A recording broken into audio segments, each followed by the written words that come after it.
Chapter 4002.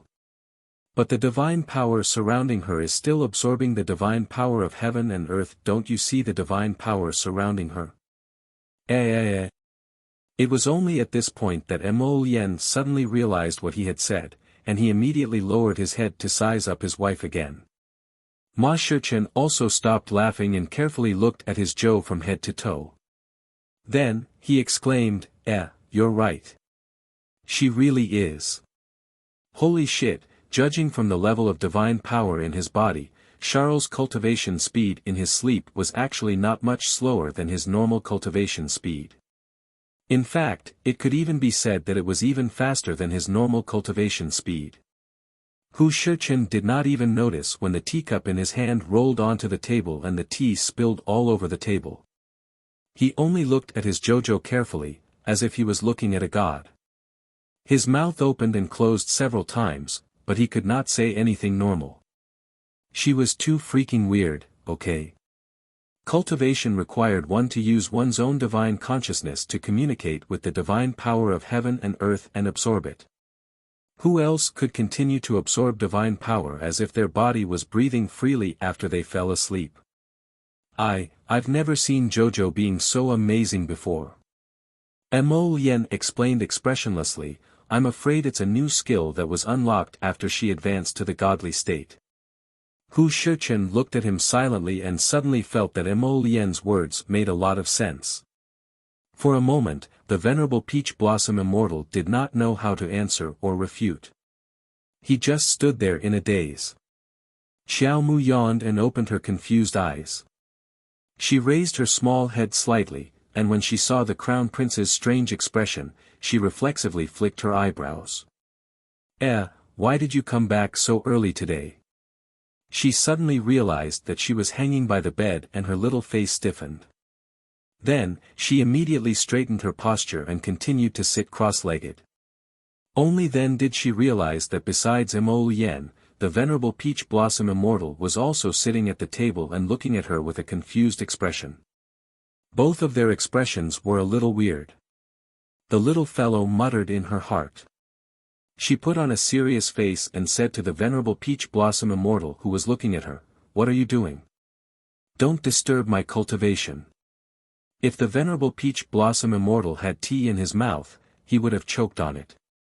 Fortunately, he had the foresight and could not help but laugh strangely.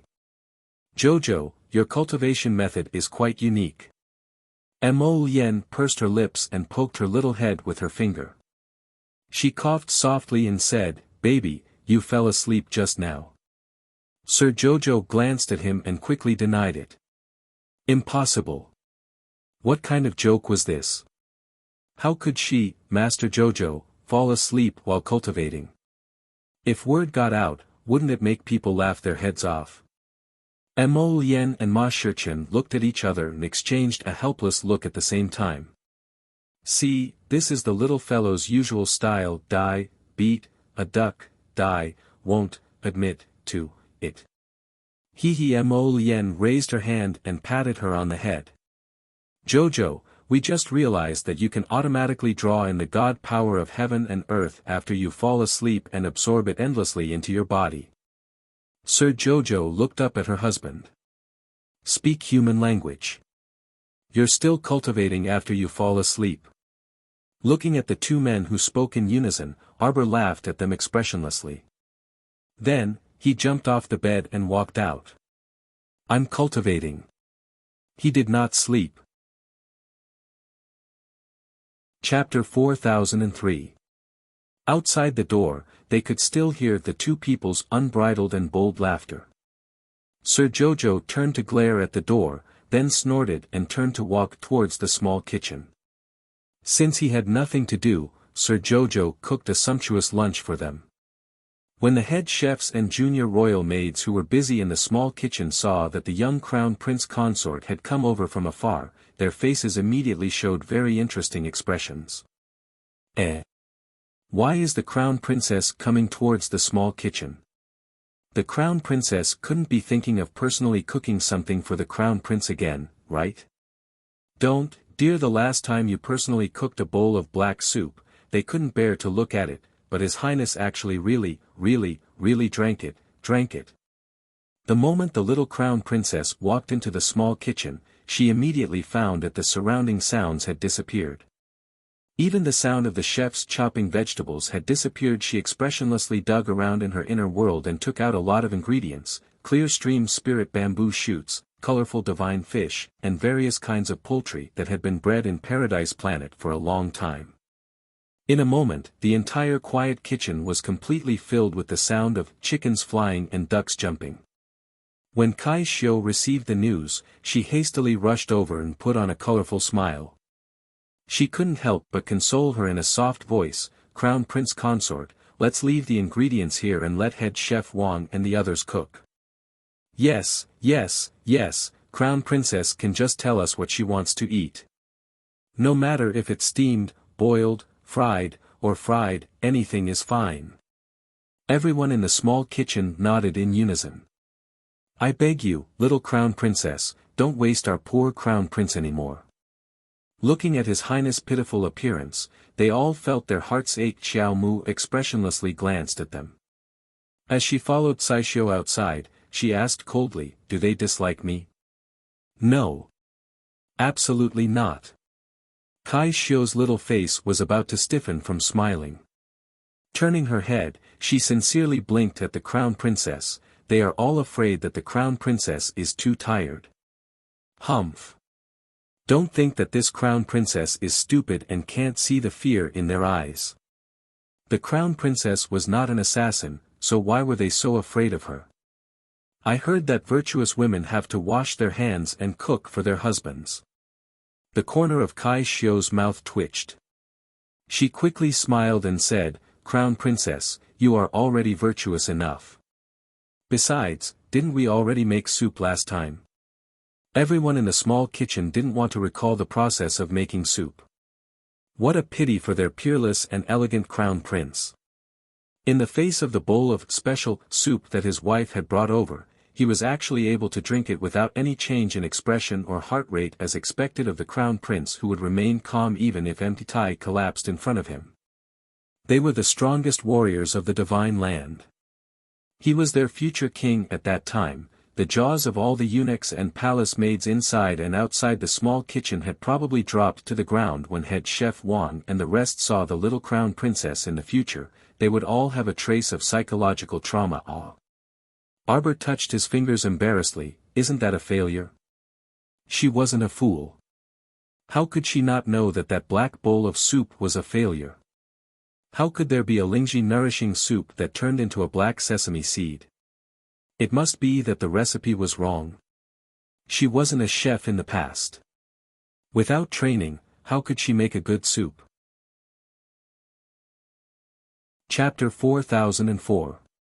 The corners of Kai Xiu's mouth twitched. With great difficulty and a strange expression, she tried her best to dispel her little master's strange idea. "Crown Prince Consort, the Lingji mushroom soup we made last time was definitely very effective. Although it doesn't look good on the surface, it's actually very effective. That bowl of Lingji soup made His Royal Highness so hungry that he didn't want to eat for 3 days. She felt that His Royal Highness was incomparably unlucky. His Royal Highness can't eat such good soup often. Didn't you hear the old saying? It's too weak to make up for it. Crown Prince is weak."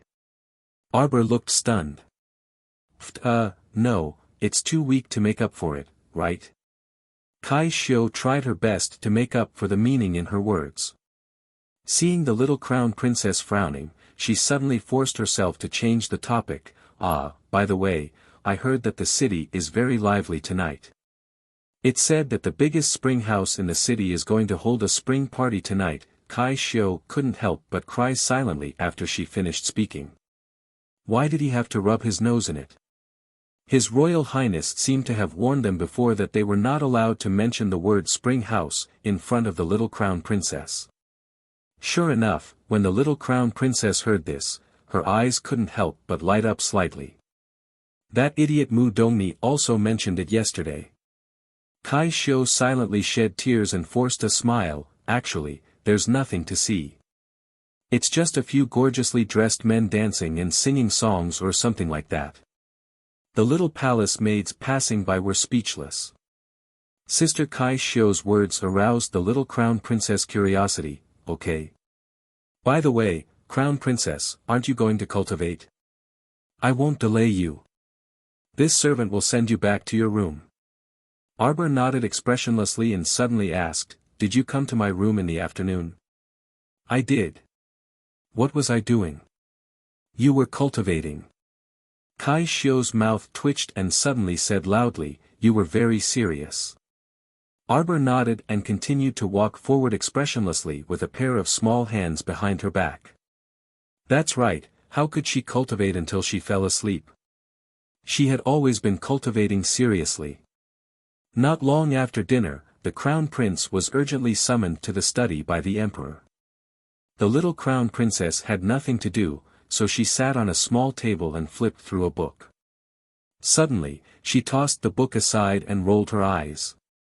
She ran to the cupboard at the side of the bedroom and rummaged through it to find a set of royal blue clothes. She put it on and tried it on. It fit her small body perfectly. This should be Mo Lian's clothes from when she was young. She tucked the sleeves inside and it would fit her just right. After changing her clothes, the little fellow tied her hair into a ponytail and found a small jade crown to fix her hair. Then he slipped out of the Eastern Palace like a wisp of smoke. Before doing all this, the little guy still had a guilty conscience and secretly blocked the star field. However, as soon as she moved, the shadows of several hidden guards followed her. After Sir Jojo left the Eastern Palace, he summoned the heavenly horsetail feather and jumped on it to stroll out of the palace. Mo Lian was still in the emperor's study, discussing the zombie outbreak in the outskirts of Li City with him. Suddenly, he received a distress message from Aoyi, "Save me, your highness, the crown princess ran away." That bastard fool. Mo Lian's mouth twitched. He elegantly closed the file with one hand and waved at his imperial father. My wife asked me to go back. We'll talk again tomorrow morning. Chapter 4005. Ignoring Mo Liusheng's furious glare at her back, Mo Lian left the imperial study and summoned Aoyi. Where did the crown princess go? Aoyi glanced at him pitifully and hastily said, Grand Crown Princess, she should have gone to Spring House to participate in the Spring Festival. Mo Lian. I already told you not to mention this damn Spring Festival in front of your wife. His wife was young and couldn't be tempted. She was born with a strong sense of curiosity and couldn't help but join in the fun whenever she encountered something fun. What was he supposed to do? Your Highness, should we mobilize the Emperor's shadow guards to capture the Crown Princess? Aoyi immediately asked. Prince Mo leisurely glanced at him and coolly asked, when this Crown Prince is punished by my wife to kneel, will you take her place? Aoyi immediately adjusted his expression and shook his head vigorously. No need, Your Highness. It's better for you to bear the Crown Princess's love for you alone. Heh, looks like this punk Mrs. Huifeng. Aoyi replied seriously, Your Highness, then what should we do? Prince Mo gave him a chilly smile and grumpily roared, so useless, you can't even stop the Crown Princess. What else could he do? Of course, he had to leave the palace to find his wife. Aoyi glanced at his master pitifully and quietly muttered, who dares to stop the little Crown Princess? What are you saying? This subordinate didn't say anything. Aoyi turned his head and silently shed tears. What could he do when he met an unreasonable master? He could only silently accept his fate. Arbor strolled out of the Eastern Palace alone and vigilantly glanced back. Humph. Do you think I wouldn't know that a few shadow guards are following this lord sneakily?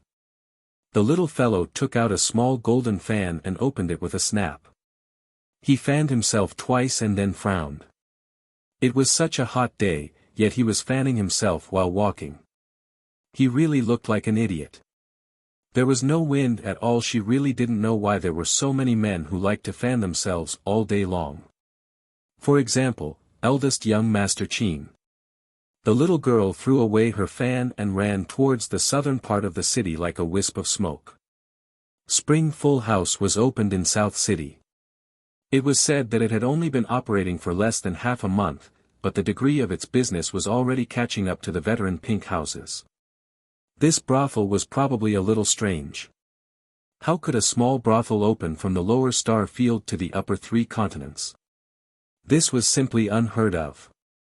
She had to personally investigate this matter and find out what was going on. Aya, young master, quickly, come in. Today, our apricot blossom brothel has a special discount. The ladies in the brothel are all gorgeously dressed and beautiful. No matter what style you want, we have it. Before the little crown princess could walk up the steps of the spring-filled house, she was stopped by a madam who was wearing red and green makeup and had pearls all over her head. The little girl couldn't help but take 3 steps back when she saw the madam's yellow-toothed grin. In the blink of an eye, a figure flew down from the front of the spring-filled house and blocked the madam's path. Maruechuan, why did you come to our spring-filled house to solicit business? This little brother is obviously here for our spring-filled house. Bah! Maruechuan glared at the red-clothed man as if she was looking at a coquettish slut. She reached out to grab Arbor. Little brother, don't be blinded by these demons and monsters. They're not good people. Chapter 4006. The price of this spring room isn't cheap, but the service in the room simply can't keep up. That's to deceive you young customers who don't know how to appreciate the market price. Don't fall for it, little brother. The man in red raised his hand and blocked in front of Madame Chun. He chuckled and said, Madame Chun, don't meddle. Be careful, you'll get beaten. As he spoke, the man waved his hand. Immediately, more than a dozen burly men rushed out of the spring-filled house and surrounded Mother Chun, who was swallowing her saliva. You want to force a sale? Madame Chun yelled in exasperation. Afterwards, she was forcibly dragged away from the entrance of the spring room by the dozen or so burly men with fierce-looking faces. The man in red swept her a glance, and just as he was about to tug on the little stoic's sleeve, she brushed him aside and threw him aside in disdain. The man in red glanced at her aggrievedly with a pitiful expression. Little stoic, in any case, we've met twice before. Don't keep people at arm's length. The stoic face expressionlessly lowered her head to look at her small hand and subconsciously touched her small face. Strange, people could still recognize her at a glance even though she was dressed in men's clothing. It wasn't like Mo Lien and Duan Yu were familiar with her and could recognize her at a glance. Why did this man in red also recognize her at a glance? Red, what are you dawdling outside for? A blue figure floated over, and when his gaze landed on Arbor, his eyes suddenly brightened. The little stoic is here. Arbor? Could it be that his face was so recognizable? After rolling his eyes at the two people, Sir Jojo immediately walked toward the entrance of the spring room without a word.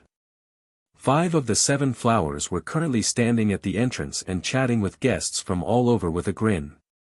When they looked up and saw the little stoic, they couldn't help but size her up. The little girl specially changed into men's clothing today. She probably purposely changed into men's clothing because she was afraid of being recognized. She tied her long ponytail with a jade crown and swayed behind her head.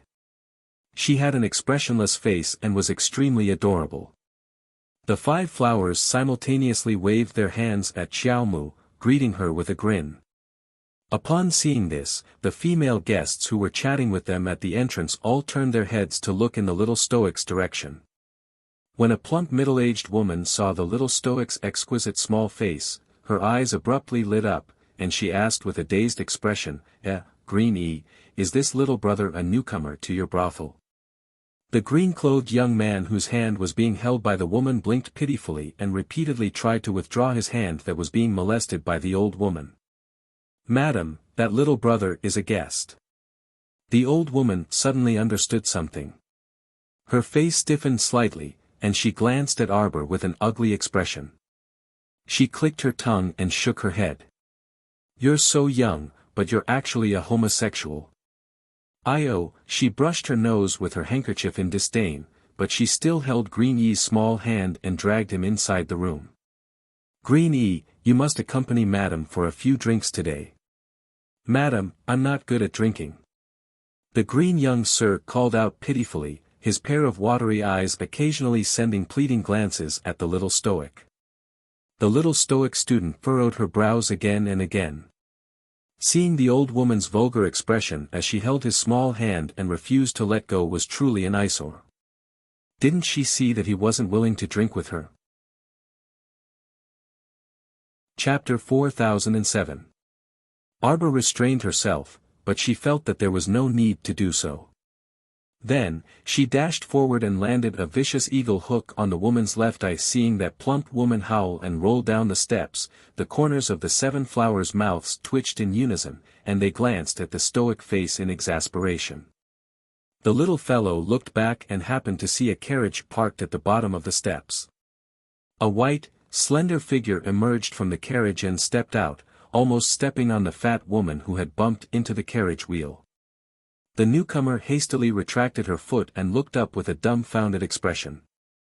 Then, she opened the small fan in her hand and almost laughed out loud. Jojo, it's truly a small world. Arbor rolled her eyes and pretended not to see eldest Chin's face that deserved a spanking. Following eldest young sir out of the carriage were 2 other young sirs who were also dressed in moon-white robes. Arbor swept a glance over them and knew that these 2 were also women dressed as men. She even recognized one of them. It was the Lin family's young miss, Lin Miao. Arbor wasn't familiar with the other woman dressed as a man, but seeing how familiar she was with Lin Miao, she guessed that she was probably a young miss from some aristocratic family. Eldest young sir waved his fan and walked up with a grin. He stretched out his hand in front of Arbor and said, Jojo, are you here to join in the fun? Let me introduce you. These 2 are the Lin family's Lin Miao, and that's the Gu family's Gu Isin. Their carriage broke down halfway, so this young sir gave them a lift. Arbor looked at him expressionlessly, baffled. Why was this guy explaining things to her? Fan Meng and Fan Yu are starting their performance. Hurry, hurry, hurry. After a burst of lively voices, everyone surged into the building. Arbor followed the crowd and entered the door. She immediately saw Mu Dongni, who was squeezed at the edge of the stage and clinging onto it, repeatedly calling out, Meng Meng, Meng Meng. This idiot. A vein on Arbor's forehead throbbed slightly. Don't you dare fight with me for my Meng Meng. Today, even if I, Mu Dongni, have to spend 10 million spirit coins to have a long talk with my Meng Meng. Pooh. Eldest young Sir Chin's irritating voice suddenly sounded in a certain person's ear. Jojo, look at how explosive this scene is. If that jealous lover Mo Lien finds out that you came to this brothel to bid for the male courtesan Belle, tell me, how are you going to live your days? Nonsense. Mr. Jojo glared at him angrily. Which eye of yours saw me bidding? Hee, what a joke. The crowd was too crowded, and the little girl grew impatient. She turned around and punched a madam's waist, causing the madam in front to fall forward. Cries of alarm rang out. At the same time, Mr. Jojo turned around and kicked another woman who had squeezed her way forward. In just a few moments, he cleared, threw, all the people around him out. The corners of eldest young Sir Chin's eyes twitched. He couldn't help but secretly applaud the little girl's violence.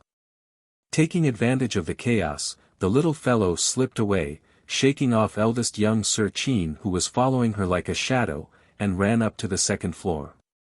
If there was something strange about this brothel, there would always be some clues left behind in the room. The little girl kicked open the door, and 2 panicked screams of varying lengths immediately rang out from inside. Sorry, this lord kicked the wrong door. You 2 can continue, ha. The little girl closed the door and turned around, reflexively dodging a sharp grab. Chapter 4008. That person's vicious claw really did have the intention of tearing the little girl apart. However, what kind of person was Arbor? How could she be torn apart by that person's claw? She stretched out her fist and pointed, and a blue spiritual flame shot towards the other party's arm. Chi! That person covered his face and retracted his arm. His 5 fingers quickly extinguished the blue spiritual flame, and then he quickly kicked open the door to the side of the room. Ah! The 2 unlucky fellows who had already been kicked in the door before were startled again. Trembling, they knelt on the bed and hugged each other in a twisted posture. With a whoosh, the masked man brushed past their bed and jumped out of the window to escape. His figure quickly disappeared into the twilight. Arbor was baffled. She lowered her head and looked at her little hand. She blinked her eyes in thought. That person was clearly aggressive and wanted to kill her at first, but why did he immediately retreat when she turned around and looked at him? Could it be that this person also recognized her? The little girl had a puzzled expression. She closed the door for the 2 unlucky people and shook her little paw. Continue. Continue, your sister. After being interrupted twice in a row, who could continue? The 2 people looked at each other in dismay and couldn't help but spit at her. Arbor knocked on the second door and leaned forward to listen. Seeing that there was no movement inside, she pushed open the door and ran in. She rummaged through the chests and cabinets. This room looked very ordinary, just like an ordinary guest room. At a glance, other than a screen and a bed, there was only a simple storage shelf in the corner with a few scattered books and trinkets. Arbor searched for a long time without finding anything, so she sneaked out of the room. She rummaged through the second floor and searched through 4 or 5 rooms in a row. Finally, she reached the innermost part of the corridor and entered an elegantly decorated room. The little girl wiped her sweat and sat down at the table. She secretly scolded the owner of this little brothel for being so crafty. She rummaged through several rooms in a row, but she didn't find anything. This was simply illogical. As far as she was concerned, this strange little inn had to be hiding something for her. Now that she thought about it carefully, it was very strange that Yi Lingmin had led her to that building that night on Sikong Planet. At that time, Yi Lingmin also said that Shuntian Prefecture's Prefecture Lord Gung Pengcheng's underground base was located under the entire red light district. But was that really Gung Pengcheng's underground base? Or was it the power behind him? Ever since she arranged for Dun Zong to stay in Shuntian Prefecture, Tian Yun's people never appeared to contact him again. This meant that Dun Zhen's identity must have been exposed. However, it was clear that the current Tian Yun had placed all his attention on the upper 3 continents. He would definitely not spare any time to deal with the Dun clan in the Shuntian Prefecture. If they didn't have any background, who would have the leisure to open a small brothel in the upper 3 provinces? With such wealth, power, he could have done something else. Why did he have to continue to open a brothel in Shenzhou? Could it be a strange stronghold? Under the jurisdiction of the Heavenly Fate Administration, the more the little girl thought about it, the more suspicious she became. She sized up the room. There was probably a secret passage in this place, right? The little girl stood up and rummaged through the boxes and cabinets to continue searching. She knocked on the floor and the bed, trying to find some secret passage. After rummaging for a long time, she found nothing and tired herself out. A certain little person thumped her little waist and raised her head speechlessly. She propped up her chin in puzzlement and squatted by the table, thinking about something. Chapter 4009. Could it be that Sir Jojo's clever brain was mistaken? However, she had once used her divine perception to secretly investigate the red, orange, yellow, green, blue, and purple at the door. Indeed, there was nothing in their heads, and there wasn't the slightest fluctuation of spiritual energy on their bodies. They should be mortals. It was very strange. Sir Jojo was crouching next to the table when he suddenly heard a sound coming from the door. Without thinking, he immediately stuck an invisibility talisman on himself. Bang! The door to the room abruptly slammed shut. A slightly familiar voice then came from the door, calling sweetly, "Meng Meng, ah. Am I dreaming? Wow, I'm really touching my Meng Meng." Arbor, why was Mu Dongni, this scoundrel, everywhere she went? "Madam, don't be like this. I still have to perform a song on stage later." You, Meng Meng, you can just have someone else play the song. It's rare for us to meet, so how about you accompany me for a drink or two? The invisible Sir Jojo was sitting at the small round table made of pear wood in the room, expressionlessly glaring at the woman who was practically hanging half her body on Fan Meng. Madam, pitiful Fan Meng's slender body was about to be crushed by Mu Dongni's sturdy body. What madam? That damn husband of mine died long ago, and I'm unmarried right now. Mu Dongni covered her mouth and giggled, almost causing the little stoic to have goosebumps all over her body. Fan Meng tried her best to pull away this madam's octopus-like hands, and her elegant face revealed a very troubled and pitiful expression. Madam, don't pull anymore. This fellow was wearing clothes made of extremely moist silk. After Mu Dongni, that dunce, tugged at it twice with all her might, half of her glistening and glossy skin was revealed. It really looked seductive. Mu Dongni hung on Fan Meng's body the entire way here as if she couldn't walk. This scene was simply unbearable to look at. Arbor sat there expressionlessly as he watched them walk over and squeezed to sit next to him. Mu Dongni rubbed herself against the man with an intoxicated expression and called sweetly, "Meng Lang, don't be evasive." Meng Lang, Arbor, she really had to hand it to Mu Dongni. Fan Meng had a fearful look on her face and didn't want to have any contact with her at all. Yet, this fellow kept rubbing herself against Fan Meng's body. That impatient look was simply unbearable to watch. How did the Mu clan produce such an idiot? The little stoic sat next to them with a sullen face and watched them tug at each other for a long time. Chi La. A large part of Fan Meng's sleeve was torn off by Mu Dongni. Her beautiful face turned pale as she retreated. Mu Dongni was almost drooling. She pounced on young Master Fan Meng, wanting to push him to the ground. The little guy who was sitting on the side and watching the show couldn't take it anymore. He picked up a vase and smashed it on Mu Dongni's head. Fan Meng stared blankly at the vase that suddenly flew up and smashed into Mu Dongni's head. She looked around in horror. Mu Dongni was also stunned. Her head was covered in blood. She turned her head and stared back. Who hit me? Who is it? Arbor raised his leg and sent Mu Dongni flying out in front of him. That fellow rolled out and knocked her head against the door frame. She instantly fainted miserably. Chapter 40:10. If Fan Meng still couldn't tell that there was someone else in the room now, then she would be an idiot. He hastily tugged at his clothes that had slipped down and anxiously looked around the room. Which expert, please show yourself. The little stoic stuck an appearance talisman on herself and expressionlessly appeared in front of Fan Meng. Fan Meng immediately widened her eyes and looked at her in surprise and delight. You. The little stoic lady. Arbor rolled his eyes. How was she stoic? You're the stoic one, your whole family is stoic. Fan Meng. Hurried footsteps came from outside the door. Immediately after, the door to the room was forcefully pushed open twice before it opened a crack with great difficulty.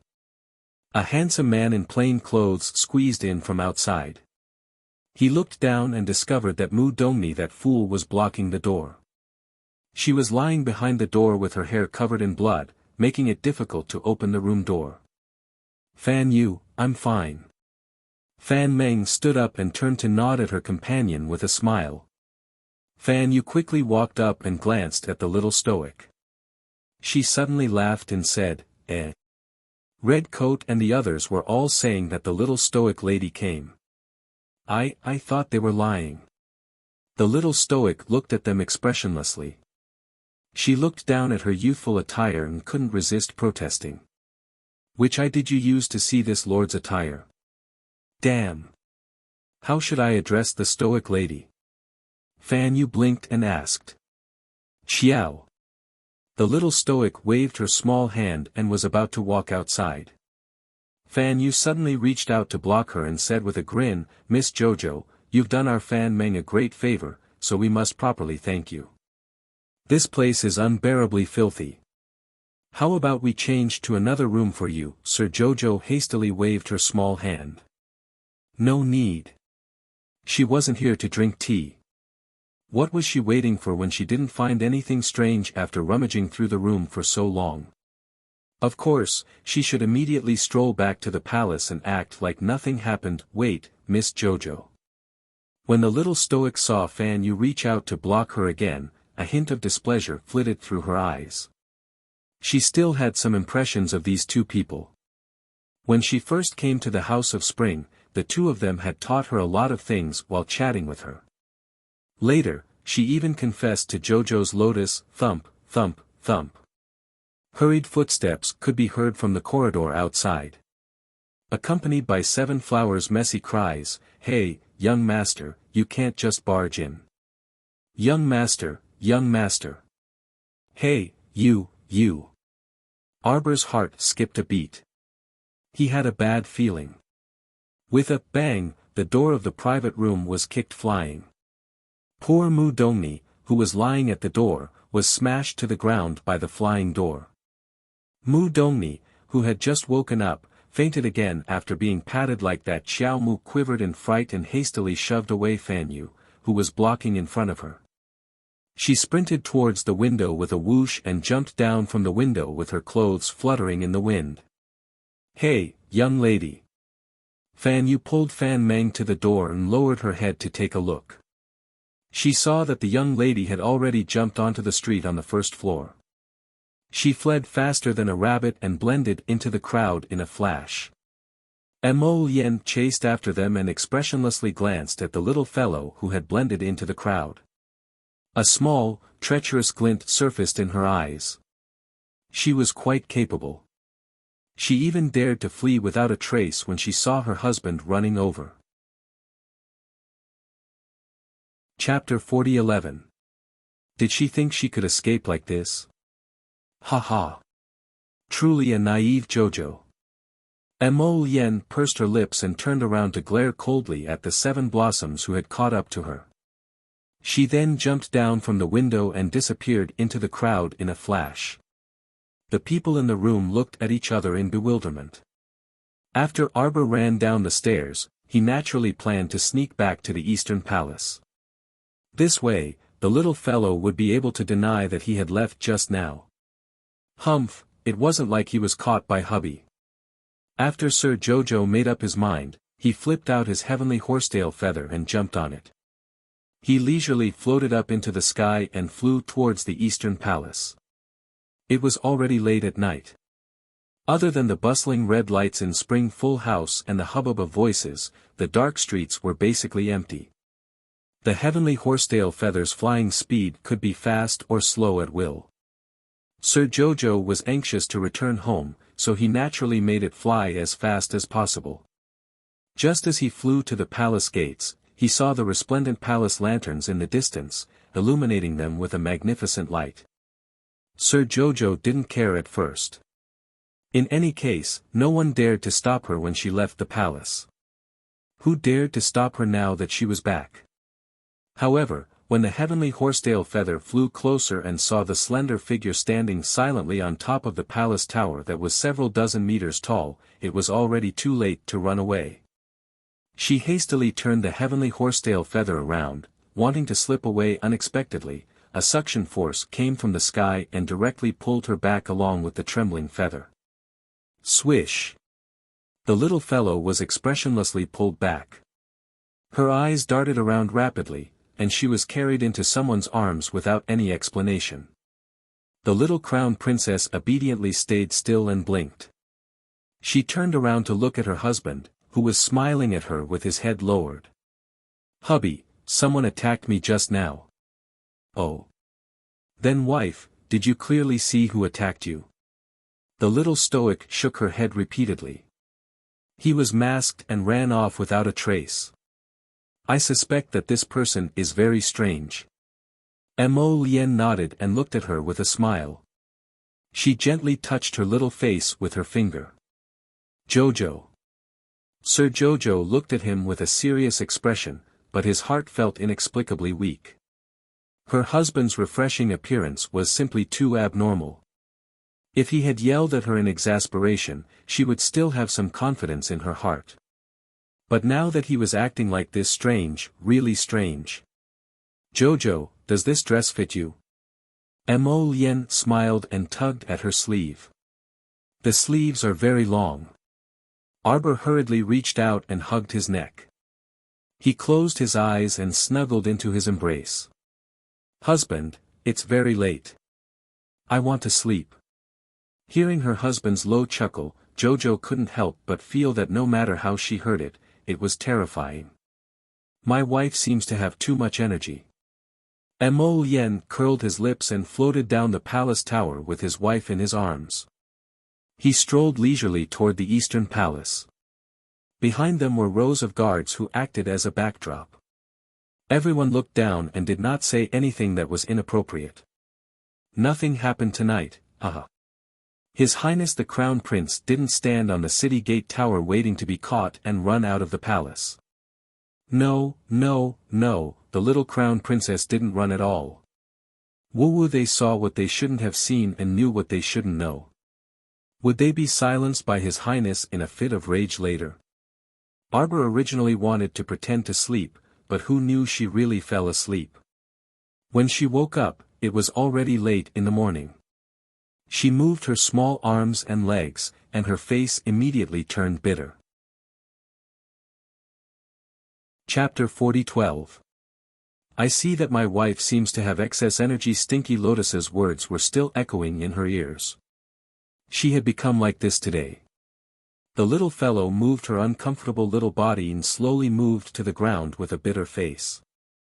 How could this person be so vile? Didn't he just sneak out for a stroll? He actually tormented her for an entire night. She remembered that she was tormented awake in the middle of the night, groggy and half awake. She didn't know what kind of medicine this bad guy blew on her, but now her whole body felt uncomfortable. Her small hands and feet were also somewhat weak, infuriating. She vowed not to beg for mercy, and even more so, she couldn't be weak. The little Crown Princess moved to the ground and immediately made an "io" sound. She put her hands on her waist and frowned pitifully. Crown Princess, you're awake. Kai Chi and Kai Xiu were holding toiletries, clothes, shoes and socks as they walked in with a smile, looking at her with pursed lips. Arbor was expressionless as he sat upright on the edge of the bed. He stretched out a pair of small paws and said, "Change clothes." Kai Xiu was overjoyed. The Crown Princess usually didn't need their help. Now that she suddenly had a mischievous look, it was really fun to look at.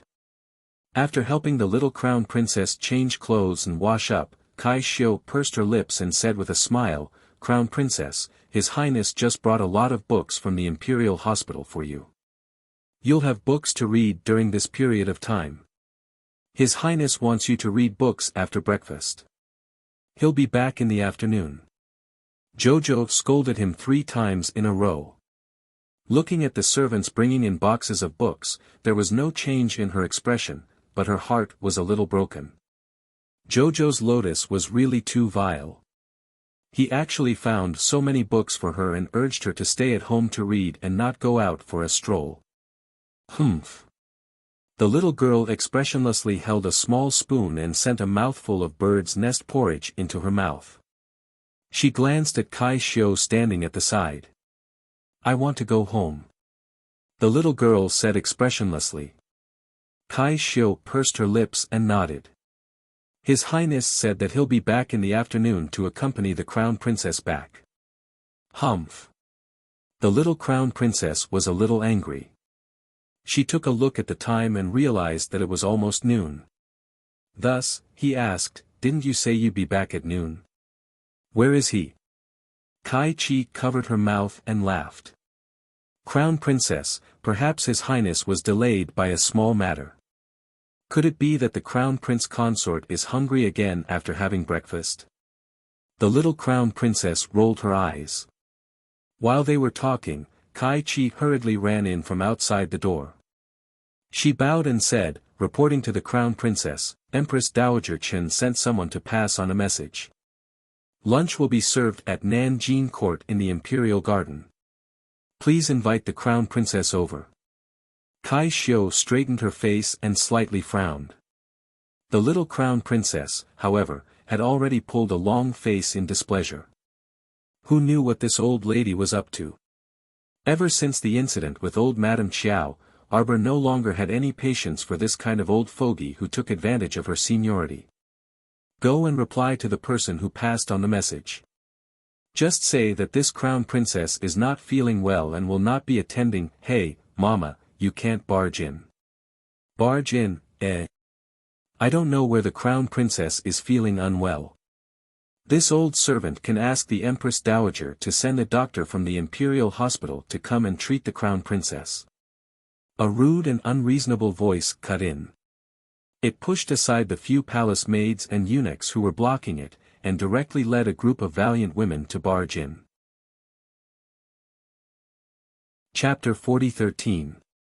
The old woman in front of her had a fierce-looking face and didn't look like one of the palace's old nannies. Instead, she looked a bit like a hired thug. As for the 7 to 8 sturdy nannies behind her, each of them were also tall and sturdy. They were the type that could hang 2 little royal maids up with a single punch. Arbor stared at them with a dark expression. She raised her hand slightly and had several maidservants, who tried their best to stop the nannies but couldn't, retreat to the side. "This Crown Princess doesn't feel well anywhere," Arbor coldly stated. "Go to the Imperial Hospital and invite a physician over first." The old woman in the lead was slightly startled, most likely not expecting that the little Crown Princess, whose lie she had exposed, could still calmly continue her previous words. She crossed her arms with a disdainful expression. "This old servant sees that the Crown Princess' complexion is rosy and her spirit is quite good. She doesn't look like she's sick anywhere.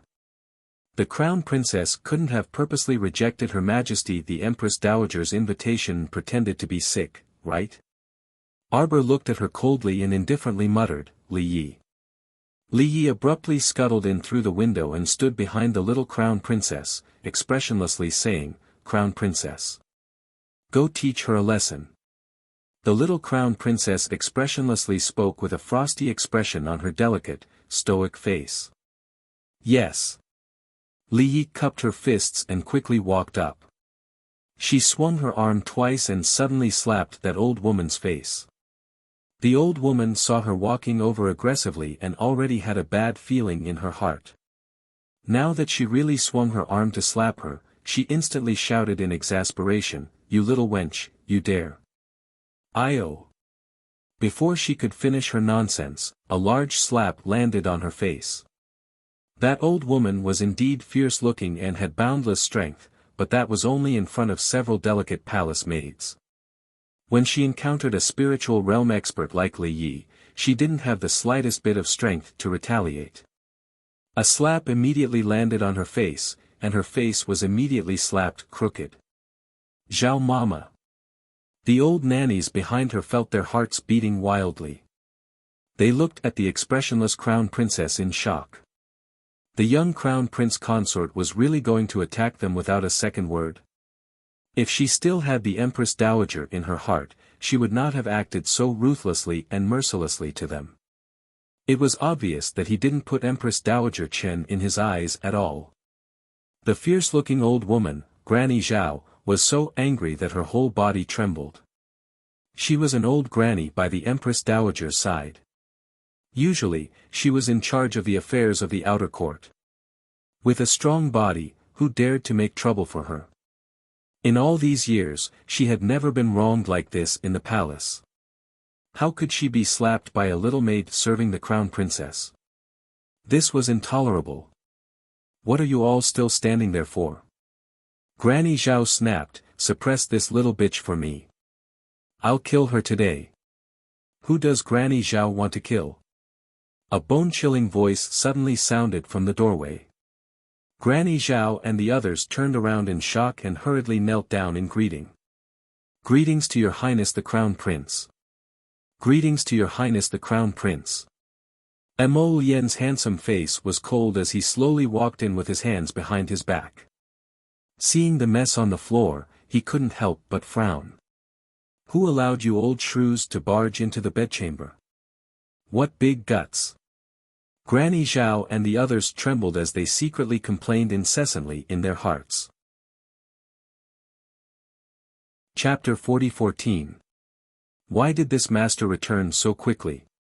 Could it be that he didn't encounter Miss Chen along the way? Granny Zhao complained in her heart, secretly cursing that Miss Chen for being incompetent. She couldn't even delay a man. This really wasn't going to be easy to clean up. Granny Zhao hurriedly smiled apologetically, it was us servants who overstepped our bounds. We servants deserve to die 10,000 deaths. We shouldn't have impatiently barged into the bedchamber.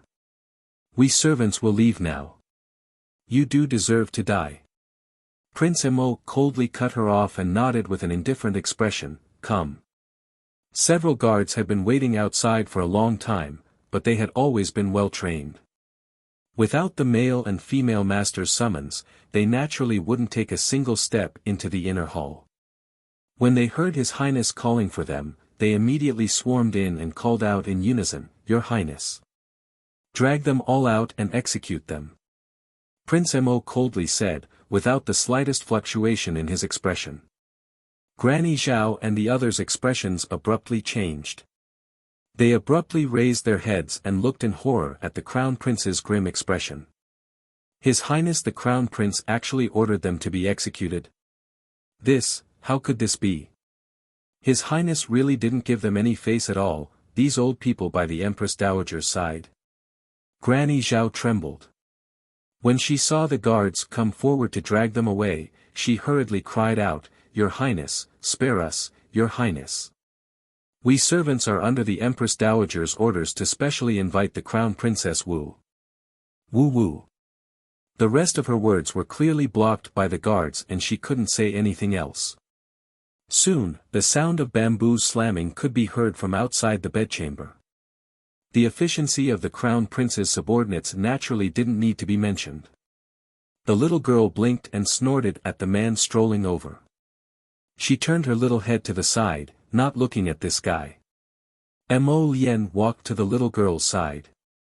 Just as she was about to reach out to hug her, she saw the little thing jump off the couch and waved her little hand with an unhappy expression, Your family is too annoying, I'm going home now. Mo Lian's hand paused in midair. She hurriedly flashed and blocked her path. She raised her hand and pulled her into her embrace, Want to run again? Who ran away? The little guy waved his little hand, and his little eyes glanced at him strangely. I'll come back when your old lady stops.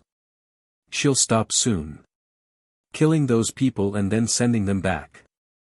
Presumably, with his bloody methods, no one would dare to cause trouble in the Eastern Palace for at least a month. I also find it annoying, my wife. Mo Lian nuzzled her head. How about hubby accompany you home? Arbor rolled his eyes at him and said calmly in a strange tone, You've been following me to my mother's house all day, so your old lady must have something to say. Just wait and see. She won't stop today. Mo Lian raised his eyebrows and rubbed against his wife. She's so annoying. Xiao Mu chuckled in response, and it was more than just a little annoying. Because of what had happened to Chen Baojia, old Madame Yi had been very displeased with her. Now that the Crown Prince had killed several of her capable nannies and thrown them back, who knew how much of a fuss she was going to make? Just wait and see. She'll be annoyed. Sure enough, in less than 2 hours, the young couple received the news that the emperor had summoned them. They looked at each other. The little fellow was so angry that she rolled her eyes at her husband. She was still angry about yesterday's torment. She wasn't feeling well today, and he was still causing trouble for her all day long. Chapter 40:15. Wife. Mo Lien pulled her small hand and winked at her with a grin. Don't be angry, hubby will deal with them. Sir Jojo cast him a sidelong glance. So you're saying that you have a countermeasure? Mo Lien nodded solemnly with a cheated expression. Mother's illness is more or less healed, so it's time for her to come out and walk around more. Let's go pick up mother first before going to see royal father. Arbor couldn't help but twitch his mouth. When he thought of the pitiful emperor, he couldn't help but silently light a candle for him in his heart. You raised such a cheated son, do you know what's going on? Wife, what's with that look? Mo Lien poked her small face with a smile and lowered his head to whisper in her ear, don't be angry with hubby anymore, alright? Hubby will definitely handle this matter properly. He stole a kiss and winked at her with a grin. Sir Jojo cast him an irritated glance. If it weren't for this guy tormenting her until she was completely exhausted, how could she have rejected elderly lady's invitation right off the bat? If she had some energy, she would have played with elderly lady. It wasn't like she was afraid of her. The young couple sat in the carriage and strolled to the emperor's zenith palace. They weren't in a hurry to see the emperor, so they ran to see their mother first. When the empress heard that her son and daughter had come, she was very happy. Her originally pale cheeks were now flushed with warmth. When Prince Mo saw his mother, he aggrievedly grabbed his wife's small hand and ran over. As soon as they met, he complained to Her Majesty the Empress, Mother, your son's wife is about to be bullied to death. This cheated crown prince blabbered on and on about how the Queen Dowager allowed a wicked servant to trespass into the Eastern Palace's bedchamber and even spoke nonsense to her own daughter-in-law and refused to be disciplined. After he ordered someone to beat her to death in a fit of rage, the Queen Dowager wanted to make trouble for them and so on. Regardless of whether it was right or wrong, complain first. The little stoic expressionlessly sat on the small stool in front of the empress and obediently placed her two small hands on her knees. Her pitiful appearance immediately entered the hearts of everyone in the empress's palace. The empress glanced at her silent daughter-in-law and was immediately filled with righteous indignation. These wicked servants are really bold. The maids and palace maids around the empress were the confidants of the emperor and the empress. These past few years, she didn't leave her residence and stayed in the underground ice palace to take care of Her Majesty, so she didn't know much about the little stoic, this crown princess. After hearing the crown prince's description, they all secretly sympathized with the little crown princess. She was so young and didn't have any background in the imperial city. She was bullied by the old madam every day. How pitiful. Come with me to see your father. The empress was furious. He got up and ordered the servants to change their clothes. He planned to accompany his son and daughter-in-law to the imperial study to have a good talk with the great emperor. Mother. Prince Mo said aggrievedly, a few days ago, Jojo needed a relatively quiet environment in order to make the soul-returning pill for mother. The palace was too noisy, so we moved to Jojo's maiden home for a while. However, the old madam bore a grudge against Jojo. A certain little person obediently sat on the small stool without uttering a word. The empress pulled her up with heartache and stroked the child's head. It's been hard on our Jojo. Don't worry, I'll go talk to your father. We can't let people wrongly accuse you. The empress was displeased and muttered softly, you've been tormented like a day for several decades. Chapter 40:16. The little crown princess was led out by her husband with an inexplicable expression. Before leaving, she looked curiously at the old and young palace maids beside the empress. They were all looking at her with a sympathetic gaze. What were they doing? The little crown princess didn't know that in the crown prince's explanation, these people had already imagined scenes of the little crown princess being bullied and humiliated. One of the old nannies even wiped away her tears with emotion. This was really a beautiful misunderstanding. In the great emperor's imperial study. Mo Lusheng had a headache as he looked at the crying old lady sitting there. Princess Yan Yun awkwardly accompanied Empress Dowager Chen, not knowing how to comfort this heartbroken old lady. Since 2 hours ago, when she received the news that the old maids she sent to the Eastern Palace were all killed by the Crown Prince, the old lady almost fainted from anger. The old Empress Dowager, who ran to the great emperor to make a decision, cried 2 times in front of Mo Lusheng with snot and tears, causing the great emperor to have a headache. When she thought of her son, she couldn't help but want to call him over to scold him. Since you've messed with the old lady, then you should deter her until the end, okay? Look at what you're doing now. The old lady came to make a fuss in front of him. The Empress has arrived. The Crown Prince and the Crown Princess have arrived. The 2 announcements made the unprepared Mo Lusheng and Empress Dowager Chen's hearts skip a beat. Especially Empress Dowager Chen, her eyes narrowed. She had experienced the Empress's daughter-in-law in the past. That unruly temper, it might even be worse than the Crown Princess. Ever since she woke up, the old lady wanted to summon the Empress several times, but was stopped by the great emperor on the grounds that his wife had just recovered from a serious illness and couldn't go out to meet people. Now that they suddenly met in the imperial study, it was unexpected. Mo Lusheng and the old lady were in 2 completely different moods. When he heard that his wife came with those 2 brats, he knew that those 2 brats definitely didn't have good intentions and went to ask his wife to come over to support them. It was hard to believe that those 2 brats could be so deceitful. Mo Lusheng expressionlessly looked up at the 3 people who came in. His originally taut handsome face couldn't help but soften a bit when he saw his wife. She quickly walked out from behind the desk and greeted by Wuxia. She then turned to glare at Mo Luyen grumpily as she reprimanded, "Your royal mother's body hasn't fully recovered yet. How can such a trivial matter alarm your royal mother? If I didn't come, who knows how my daughter-in-law would be bullied." The emperor was a bit dumbfounded and glanced at the little stoic suspiciously. What did these 2 brats say to their wife? Why did his wife look like she was protecting her empress with their arrogant and unreasonable temperaments? How could they be bullied by others? Was there a big misunderstanding? Wuxia. Mo Lusheng pulled her small hand, chuckling as he smoothed things over. How could that be? Little glutinous dumpling's wife was not easy to deal with. His wife had been kept in the dark by these 2 brats and thought that they were good people. What was she supposed to do? Wuxia brusquely pushed away the great emperor's hand and turned to look at the furious Empress Dowager Chen. I haven't seen the Empress Dowager in many years. Seeing you today, the Empress Dowager's graceful bearing is still the same. Empress Dowager Chen's lips twitched with a fake smile.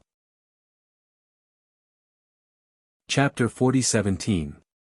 Wuxia was helped to sit down by Mo Lusheng. The Empress Dowager sat opposite her and watched. Seeing this scene, she pursed her lips. The great emperor was really considerate to this empress. He really doted on her for decades. She subconsciously raised her hand and patted Princess Yan Yun's small hand. Princess Yan Yun's expression was a little stiff. In the past, her status was already awkward enough with the princesses and infanta of the various small countries who were sent to the palace.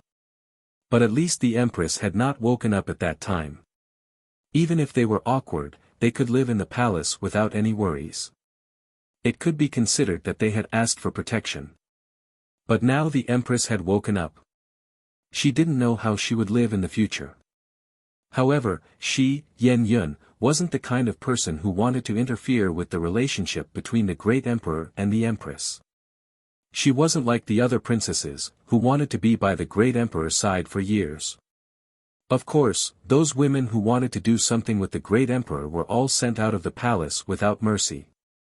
In the end, it was people like them who didn't want to improve, who barely survived in the depths of the palace. Although the days were rather hard, at least they were living in peace and stability, weren't they? In fact, the reason why they lived a stable life was definitely because they had been forgotten by the great emperor. She didn't want to interfere in today's matter. She didn't have the status or the ability to interfere. However, Empress Dowager Chen pulled her and cried. She had no choice but to be pulled into the imperial study by the Empress Dowager. It wasn't that she didn't know what the Empress Dowager was thinking. She was looking for all kinds of opportunities to matchmake her and the great emperor, but this also depended on the situation, didn't it? Mo Lusheng was deeply in love with Bai Wuxia. That had been the same for decades. Could she, a small Yan Yun, change this situation? She wasn't so shameless to think that she was so capable. She, Yan Yun, knew very well what kind of position she had. Only smart people could live long. Princess Yan Yun sighed and stood up straight. She raised her head and stuck out her chest. With the bearing of a princess, she bowed to the great emperor and the empress. Although she was only the princess of a small country like Zhu Xi nation, she represented the dignity of Zhu Xi nation. Bai Wuxia's gaze fell on her face and looked her up and down. When he turned to the Empress Dowager, there was a hint of a smile in his eyes. I heard that the Empress Dowager has been very idle for more than 10 years. Mo Liusheng's heart jumped. Empress Dowager Chen also uncomfortably shifted her body. She tried to sit up straight and said with a dignified expression, I don't know what the Empress means. The Empress smiled sweetly.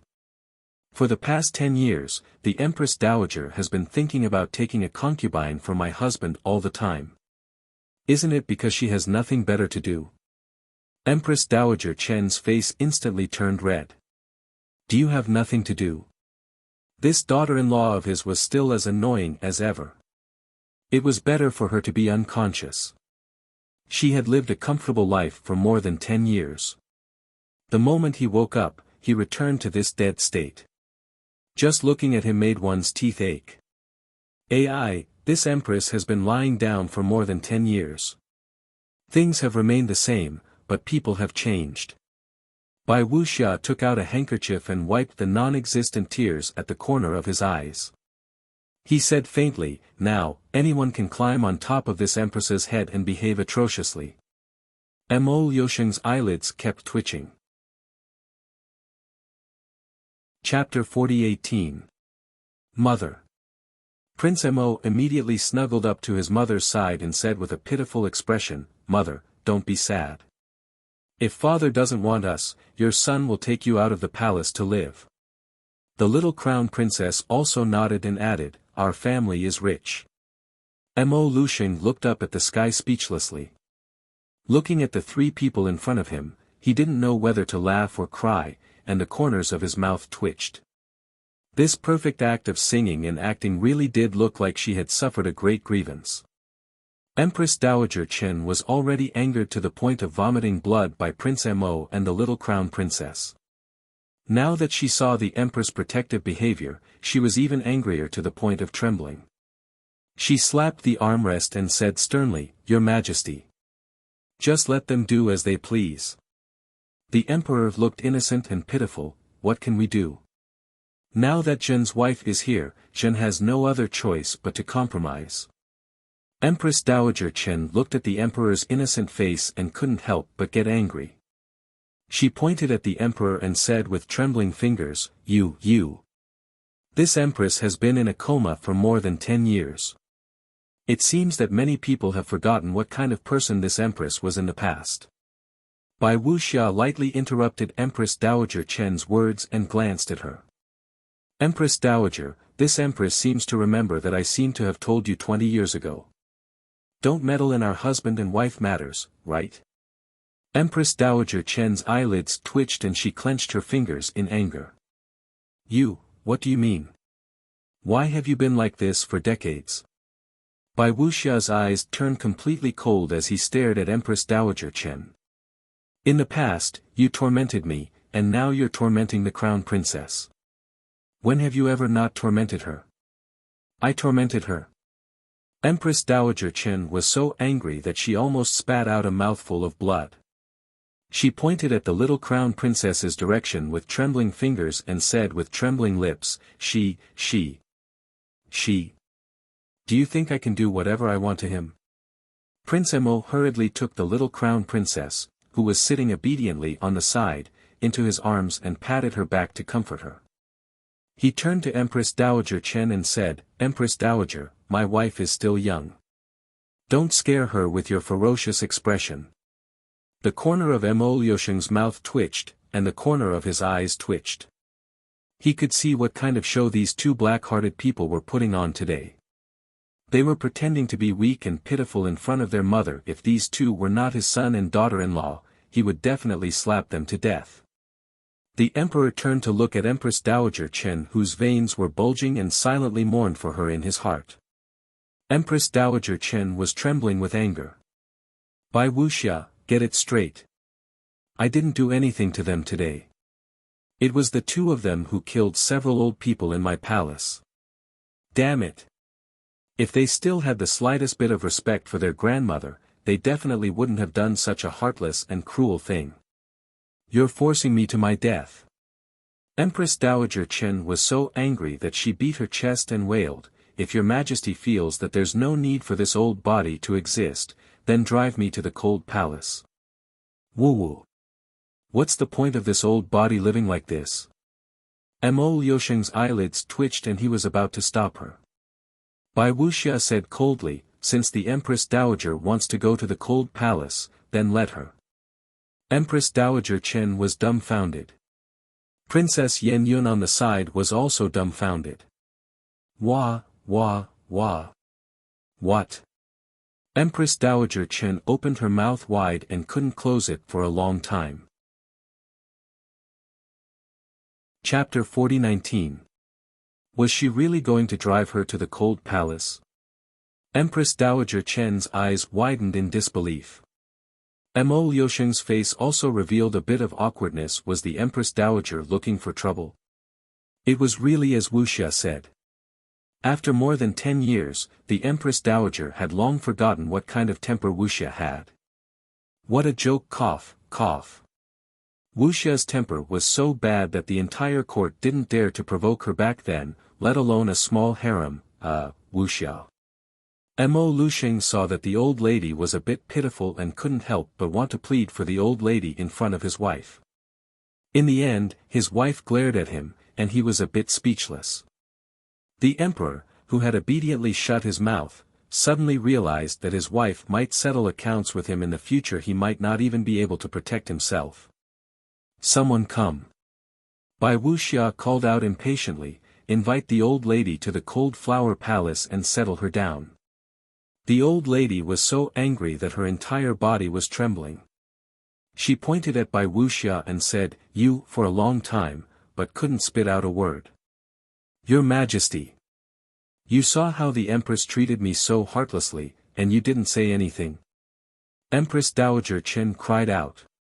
Mo Lian and Arbor sat side by side and couldn't help but roll their eyes at the same time. Was there something wrong with her? She was clearly the one who asked to go to the cold palace to live out her days. Why did she blame Mother Empress for being heartless and cold now? No matter how she handled it, it wouldn't end well. Grand Concubine Fong has arrived. Just as they were talking, another announcement came from outside. The Emperor and Empress looked up at the same time and saw a kind-looking old woman walk in and say to them with a smile, "Your Majesty, Empress, this old one is presumptuous." Bai Wuxia's expression softened slightly, and she stood up with a smile, "Grand Concubine, please sit." Grand Concubine Fong sighed and sat down. She raised her hand to pat the sobbing Empress Dowager Chen, "Sister, His Majesty has many things to do. We really shouldn't make such a fuss over such a small matter." "Empress, it's indeed not appropriate for the Empress Dowager to go to a place like the cold palace." Grand Concubine Fong continued, "The Empress Dowager is old, please treat her leniently for the sake of the late emperor." Bai Wuxia smiled more and more warmly and sweetly, "Old princess, you don't know.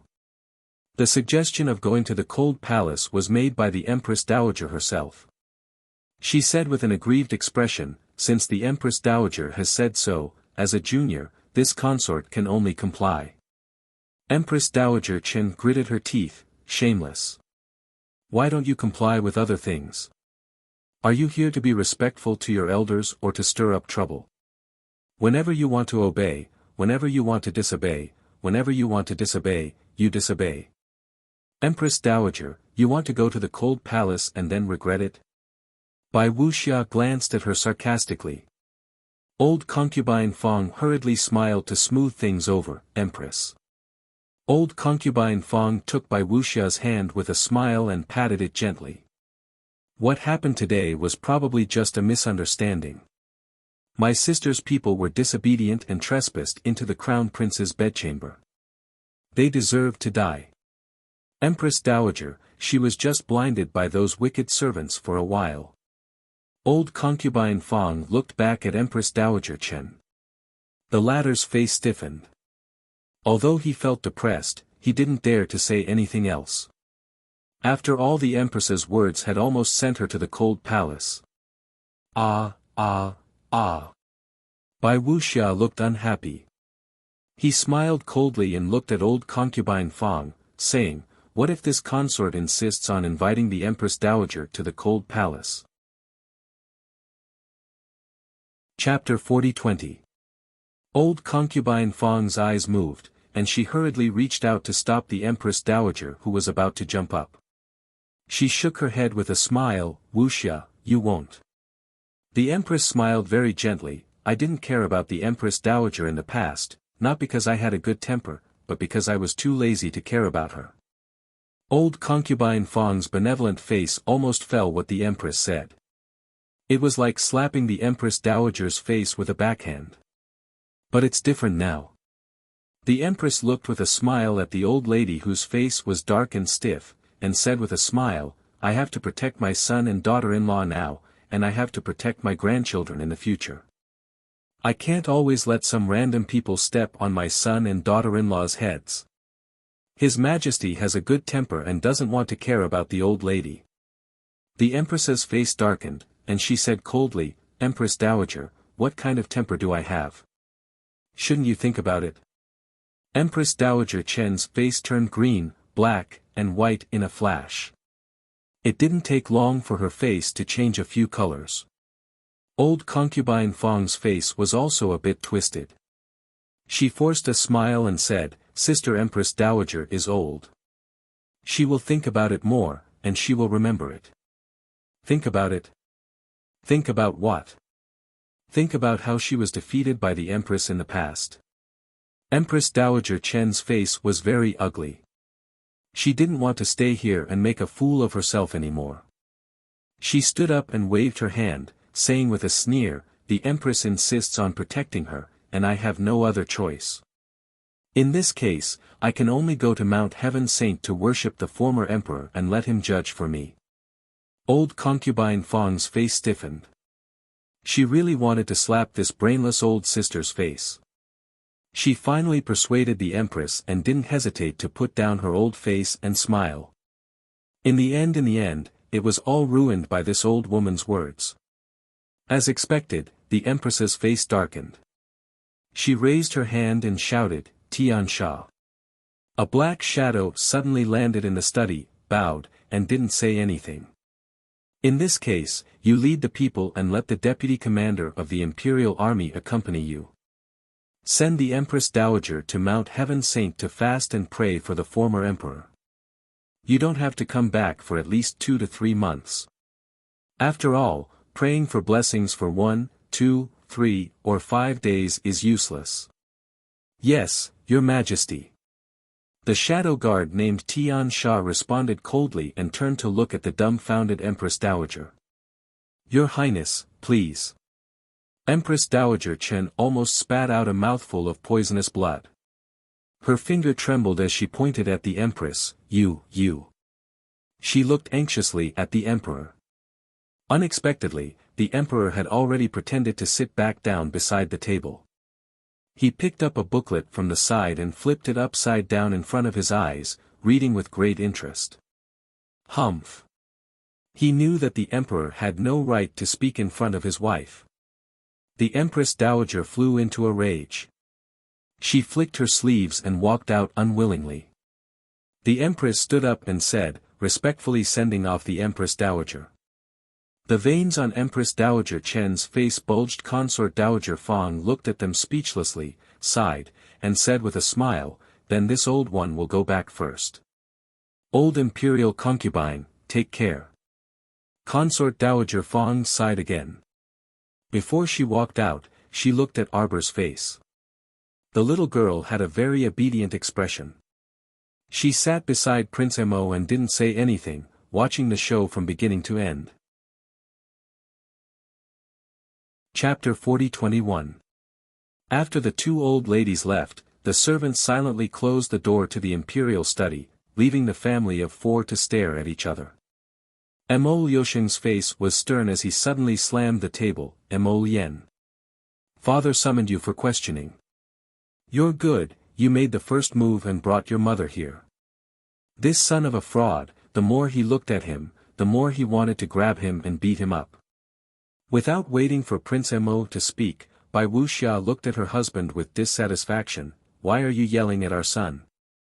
Prince Mo very cooperatively threw himself behind his mother and pitifully called out, "Mother." Empress Bai's heart was about to melt from her son's call. She angrily glared at the emperor. It was clearly that old woman who schemed against them. "Why are you yelling at him?" Mo Liusheng couldn't help but want to laugh bitterly. He hurriedly walked over and tugged at his wife's small hand. "Wuxia, I was just talking to little glutinous dumpling. This child, he didn't know how to control his strength. He killed a few old people by the Empress Dowager's side." Bai Wuxia snorted and glanced at him with dissatisfaction.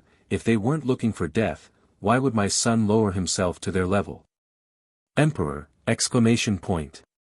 "What you said makes sense, but you don't know the fraud of our lives." Bai Wuxia pulled Mo Lien and Arbor's hands and said angrily, "I didn't know that my son's life was so difficult. Even a random dog slave could barge into their sleeping quarters. The old lady can casually scold them. We can't live like this." The young couple nodded in agreement. Their obedient appearance made the emperor grind his teeth in anger. "Wife, you've been bewitched by these two little bastards. They're not like what you're saying. You didn't see the scene of these two bastards climbing up the roof and demanding debts. Even he, the emperor, had been cheated by them several times. With their pure evil nature, how could they be bullied by others? Not taking the initiative to bully others was already very righteous. Little glutinous dumpling, Jojo, pack your things and follow mother back to Glory City. It's not comfortable to live in the palace. Let's go home with your grandfather." Bai Wuxia hugged her son and pretended to cry. "Your father doesn't love the three of us. We still have grandpa." The emperor's handsome face was bitter. He hurriedly pulled his son away and tossed him to the other side of Arbor. He hugged his wife and hurriedly said, "All right, all right, all right. Your husband will send someone to send the Empress Dowager to Mount Heaven Saint." He hugged his wife and patted her. Then, he turned around and glared at the two of them. The look in his eyes was blatant. "Why aren't you getting lost?" Mo Lien pursed his lips and reached out to take his wife's small hand, leading her out of the imperial study. The two of them circled around the room and came to the window at the back of the imperial study. At the same time, they crouched there and looked inside. From where they were, they could clearly see their father's deflated face. The two of them looked at each other silently, covering their mouths as they laughed. "Who told you to find fault with us? Now you've kicked an iron plate." Bai Wuxia said angrily, "You've been living a carefree life while I wasn't here." "How could that be?" Mo Liusheng hurriedly said. "It's not carefree at all. I heard that there are many women like Princess Yan Yun hidden in His Majesty's back garden." "Nonsense." Mo Liusheng hurriedly denied. "I don't know any of them." Bai Wuxia snorted. "I also heard that the Empress Dowager wants to marry you a concubine." Chapter 40-22. Wife. Mo Liusheng hurriedly begged for mercy with a pitiful expression.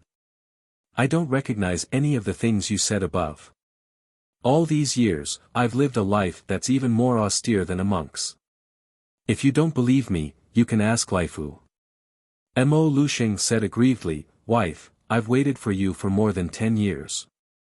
My loyalty to you is as clear as the sun and the moon. I've waited bitterly for you. Half of my hair has turned white. Bai Wuxia glanced at his gorgeous long black hair and rolled her eyes at him. Looking at his bitter expression, she couldn't help but burst into laughter. In fact, how could she not know the emperor's feelings for her? She was just putting on an act just now, but when she saw the old woman holding Princess Yan Yun's hand in the imperial study, it really made her feel a little uncomfortable. The old woman looked at Princess Yan Yun like a mother-in-law looking at her daughter-in-law. It really made her feel nauseous. She didn't know how many beautiful girls the old woman had introduced to her husband while she was unconscious. Fortunately, her husband was upright and wasn't afraid of slanted shadows. Otherwise, who knew how many good sisters would pop out of her family after all these years? The Empress panicked at the thought of these good sisters. The old woman's actions today were simply too irksome. Bai Wuxia looked up at the emperor. What do you plan to do with those princesses? Mo Lushing saw that his wife was angry and immediately said without blinking, sell them all. Bai Wuxia was speechless. He pulled out his hand and hit him. Sell what? Did he think that those people were just some maidservants who could be casually sold just like that?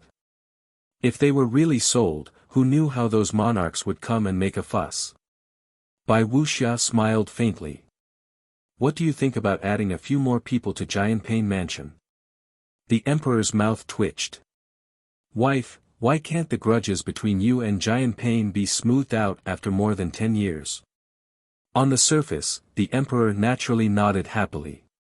Good, good. Jianping Mansion will be lively with more people. Bai Wuxia nodded in satisfaction. Arbor leaned over to Mo Lien's ear and whispered, hubby, mother is so powerful. Mo Lien nodded. Jojo, we'll have a good life in the future. Then, let's not deal with the old lady in the future, Mo Lien said in a low voice. Leave it to mother. She can scold the old lady until she starts to doubt her life. Brat, when did you learn to squat in the corner? At the emperor's bellow, Crown Prince Mo hastily scooped up his wife and ran off like a wisp of smoke.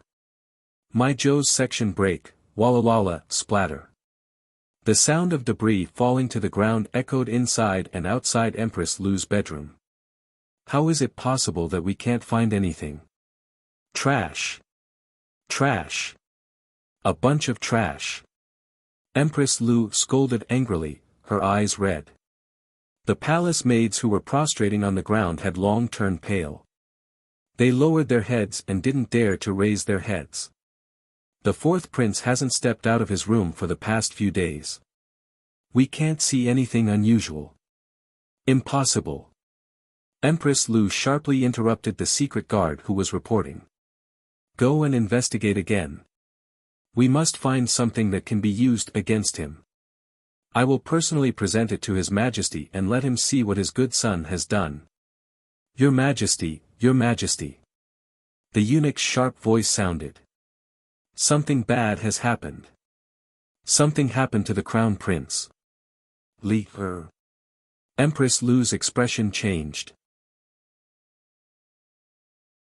Chapter 40-23. That eunuch rolled in front of Empress Lu and cried, Your Majesty, please calm down. Your Majesty, please calm down. What exactly happened to the crown prince? Empress Lu was so concerned that she didn't notice the faint dark light that flashed through the old eunuch's eyes. The old eunuch lowered his head and said in a trembling voice, Your Majesty, this servant heard that His Highness the Crown Prince snuck out of the palace tonight and went to Huachu House.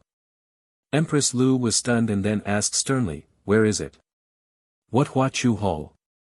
One could tell that it wasn't anything good from the sound of it. The old eunuch lowered his head and cried, It's a brothel. What? Empress Lu widened her eyes in horror. The crown prince went to visit a brothel, and now even the old eunuch beside her knew about it. What did that mean? It meant that the crown prince's matter couldn't be hidden anymore, okay? That wasn't the end of it. The old eunuch lowered his head and said in a low voice, His Highness the Crown Prince got jealous over a woman and got into a fight with a patron of the brothel. In the end, he lost and was carried back to the palace with his head covered in blood. I heard that he even made a fuss about ransoming a prostitute in the brothel. Now the whole court knows about it. Empress Lu's body went limp and she collapsed to the ground. That eunuch cried and crawled to the empress's side and said sorrowfully, Your Majesty, take care of your body. Don't worry. Perhaps the source of this news is wrong. Empress Lu struggled to get up and screamed, There must be a mistake. It must be a rumor spread by someone else. How could my Li-er do that? She knew her son very well. He was a very clean and honest person. All these years, Empress Lu had been looking for a suitable candidate for her son who could help him secure his position as the heir apparent. Her son's brain must have been caught by a door. Why would he go to that brothel and get jealous over a woman? It must be a rumor, a rumor, a rumor. Empress Lu was so angry that she clutched her chest and screamed, It's Old Fourth. It must be that Old Fourth who did this. I want to see His Majesty. I want to see His Majesty. Look at that good son of his, all day long, he's up to no good. When Empress Lu rushed to the door of the hall, she was immediately stopped by someone. Empress, His Majesty has ordered you to be grounded for a month. A sharp light appeared in Empress Lu's eyes. Get out of my way. I want to see His Majesty. I'm sorry, Nyang Nyang. We are under His Majesty's order to guard Renchuan Palace. Before His Majesty gives the order to lift the seal, Nyang Nyang cannot take half a step out of Renchuan Palace. Empress Lu, ah! With a shriek, she pulled her messy long hair and looked at the two guards at the palace gate as if she was looking at a dead person. She said word by word, Both of you, just you wait. The old eunuch followed behind Empress Lu with his head down, a mocking smile on his lips. Her Highness really can't see the situation clearly. What was she waiting for? Her mother's family had already collapsed, and not a single member of her family was left. Did she think that she still had a chance to make a comeback? Hee, don't joke around. Empress Lu couldn't leave Renchuan Palace. She could only pace back and forth in this huge palace. She had already smashed all the furnishings in the palace into smithereens. At this moment, the floor was full of debris, and several junior palace maids were lying on the ground cleaning up. Chapter 40-24. Empress Lu paced back and forth in the palace, and her eyes turned cold. What is Fourth Prince doing now? The old eunuch lowered his head and said in a low voice, His Highness has been sent to Fengyang City by His Majesty to negotiate with the Shenzhou army. Why him? She had heard that the Shenzhou army stationed 1 million soldiers in the border village of Fengyang City. Even if His Majesty was unwell, he shouldn't have sent Fourth Prince for such an important matter. The old eunuch lowered his eyes and said softly, It is said that His Majesty originally wanted to send His Highness the Crown Prince to deal with this matter. But now His Highness made a big fuss because of a prostitute in the Huachu Club, and his reputation is really bad. Empress Lu covered her chest and looked like she was going to faint again. Impossible. How could her Li-er become like this for no reason? The old eunuch continued, Besides, the commander of the Shenzhou army specifically asked His Highness the Fourth Prince to discuss this matter. For this reason, His Majesty has given His Highness the transfer of 700,000 fierce tiger soldiers to His Highness. Empress Lu widened her eyes in disbelief. No, that's impossible. Impossible. The old eunuch lowered his eyes and sighed. It is a foregone conclusion. Empress Lu smashed the things around her, and then she was stunned when her hand touched the air. It turned out that there was nothing left to smash in her bedchamber. The old eunuch lowered his eyes and looked submissive, but secretly he curled his lips in sarcasm. What empress of the central palace? She was like a lunatic. No wonder His Majesty disliked her more and more. When she encountered some things, she could only smash and smash. She had no other choice. As he was thinking, the Empress said sharply, "Secret guards." The old eunuch's heart skipped a beat, and he immediately looked up to dissuade her. "Your Highness, if you let the secret guards take you out now, you will only anger heaven more. Ha, if I continue to be locked in this palace, I won't even know if the outside world changes." "Your Highness, please be careful with your words," the old eunuch said hurriedly. "I can't be careful," Empress Lu screamed. "Secret guards, secret guards." Two secret guards in black immediately flashed in through the window and saluted with hands folded. "Your Highness." To the Crown Prince's Eastern Palace. She wanted to go to her son's place and see what was going on. A moment later, the two guards at the gate of Incheon Palace fell in a pool of blood. Under the protection of the secret guards, the Empress hurried to the Crown Prince's Eastern Palace. Before she reached the bedroom, she heard a burst of laughter from outside the door. The Empress was so angry that her eyes turned red when she heard the voices of these wild bees and butterflies. She ordered someone to kick open the door of the Eastern Palace.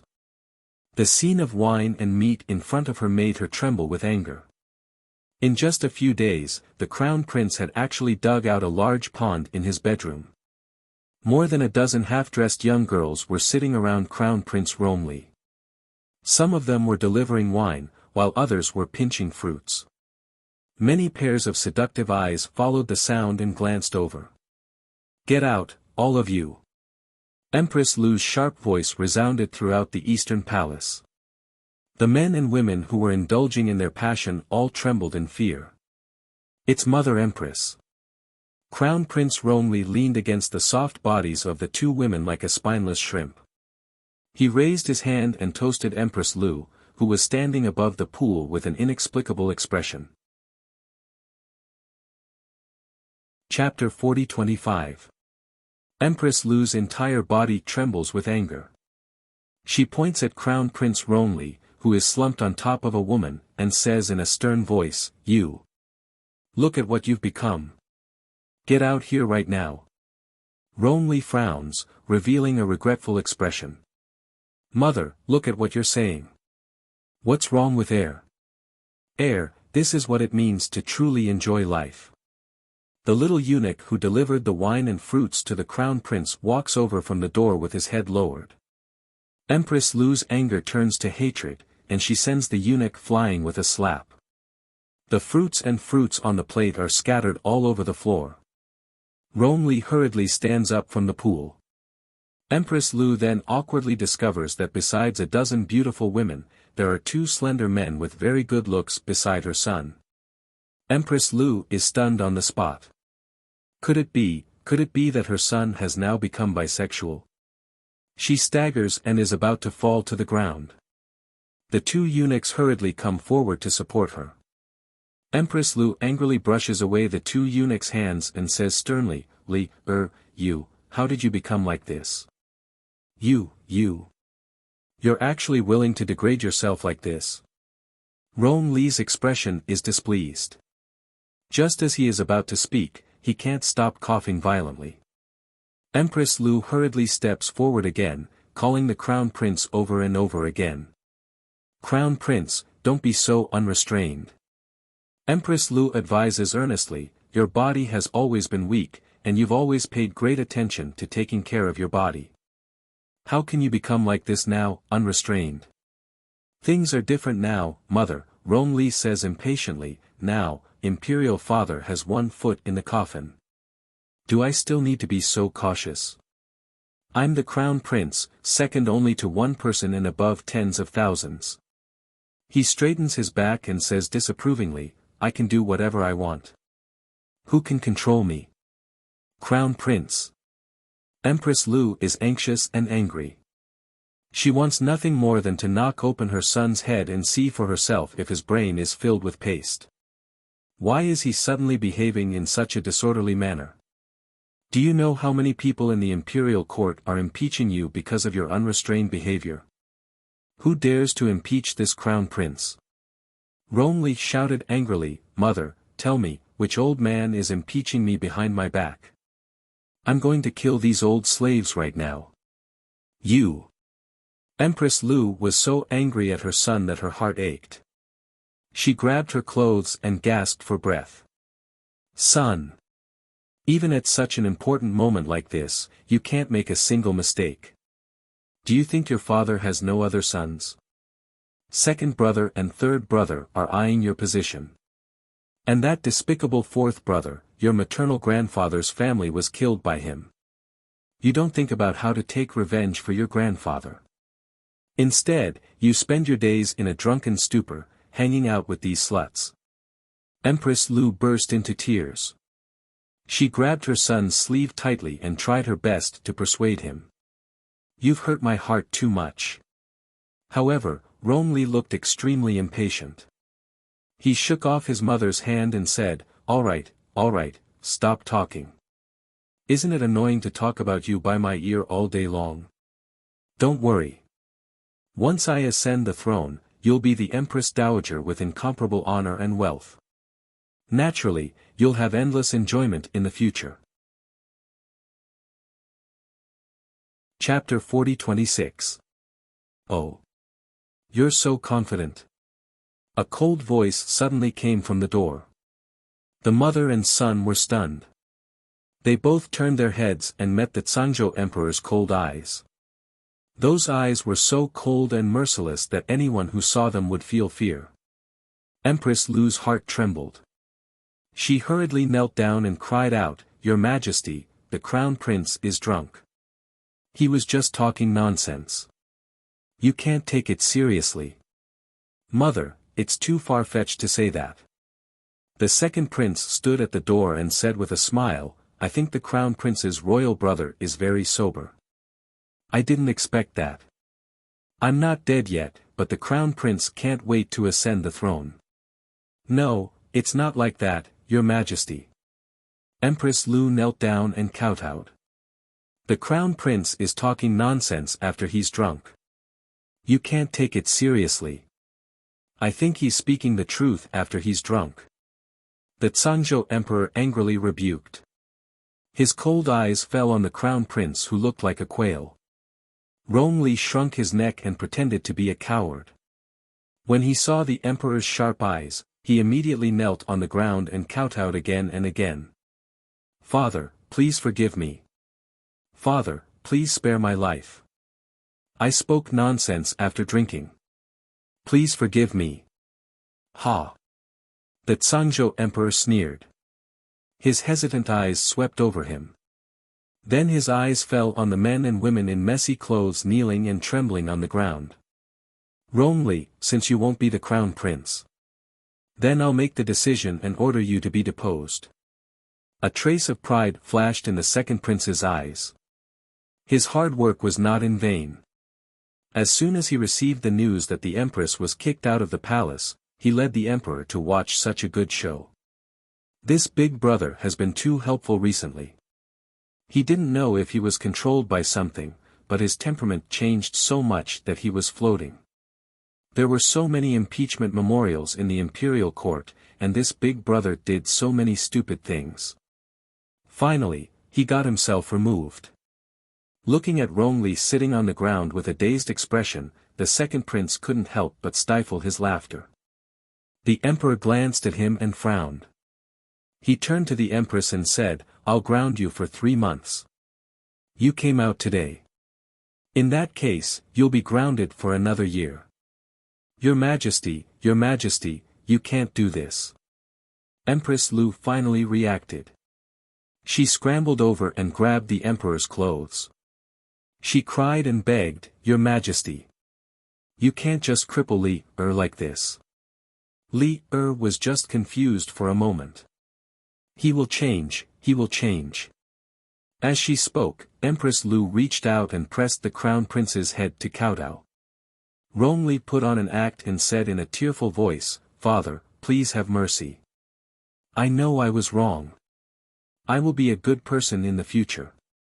I won't dare to, we have made up our mind. Zhangzhou's emperor kicked away his son, who was so disgusting no matter how he looked at him.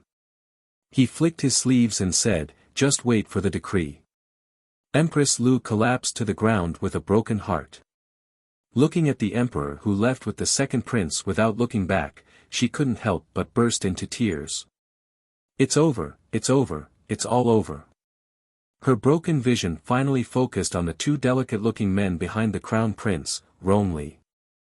She suddenly pulled out the long sword hanging on the wall and slashed at them like a maniac. I'll kill you bitches. It's you're the ones who instigated my son to be bad. Your Highness the Crown Prince. The two handsome men sobbed and threw themselves into Rongli's arms. Rongli. Chapter 40-27. Empress Lu's eyes were practically spitting out poisonous light. Holding the sword in her hand, she slashed at the two handsome men in a disorderly manner. The two men tightly clutched Rongli's lapels and sobbed, Your Highness the Crown Prince. Rongli couldn't help but tremble all over. He hurriedly stood in front of the two men and shouted at the lunging Empress Lu, Mother Empress. Don't mess around. The two of them are my lovers. They are people I wholeheartedly want to protect. You can't kill them. Mother Empress, if you dare to touch them, your son will accompany them to the Yellow Springs. The two handsome men, Great Crown Prince, aren't you fucking acting a little too much? Empress Lu raised the sword over her head and instantly froze on the spot. She stared blankly at Rongli for a moment. Then, with a wah sound, she actually spat out a mouthful of congested blood. Rongli, I really am a talent. I actually angered the Empress to the point of spitting out blood, Your Majesty the Empress. The two young eunuchs shrieked and flew forward to support Her Majesty the Empress, who had fallen on her back. Your Majesty. The young eunuchs shrieked and looked at the unconscious Empress Lu, then glanced at the calm Crown Prince. Rongli waved his hand and said, Mother's health isn't good. Hurry and send her back to the palace to recuperate. Yes, Your Highness. The two handsome men stood beside Rongli and tugged at the corners of his clothes, sobbing non-stop. Rongli waved his hand at the group of trembling and pale women. You can leave first. After something like this happened, these women naturally weren't in the mood to continue playing with the Crown Prince. Moreover, just now, His Majesty had said some harsh words. His Highness the Crown Prince's position was probably going to be shaky. Sob, sob, sob. Stop sobbing. After everyone left and the palace doors closed, Rongli hurriedly pulled his sleeves back from the two men. His entire body trembled in disgust and he quickly took 3 steps back. The two sobbing men simultaneously looked up and looked at him innocently. Your Highness the Crown Prince, your words just now, the Empress fainted from anger. Go put on your clothes for me.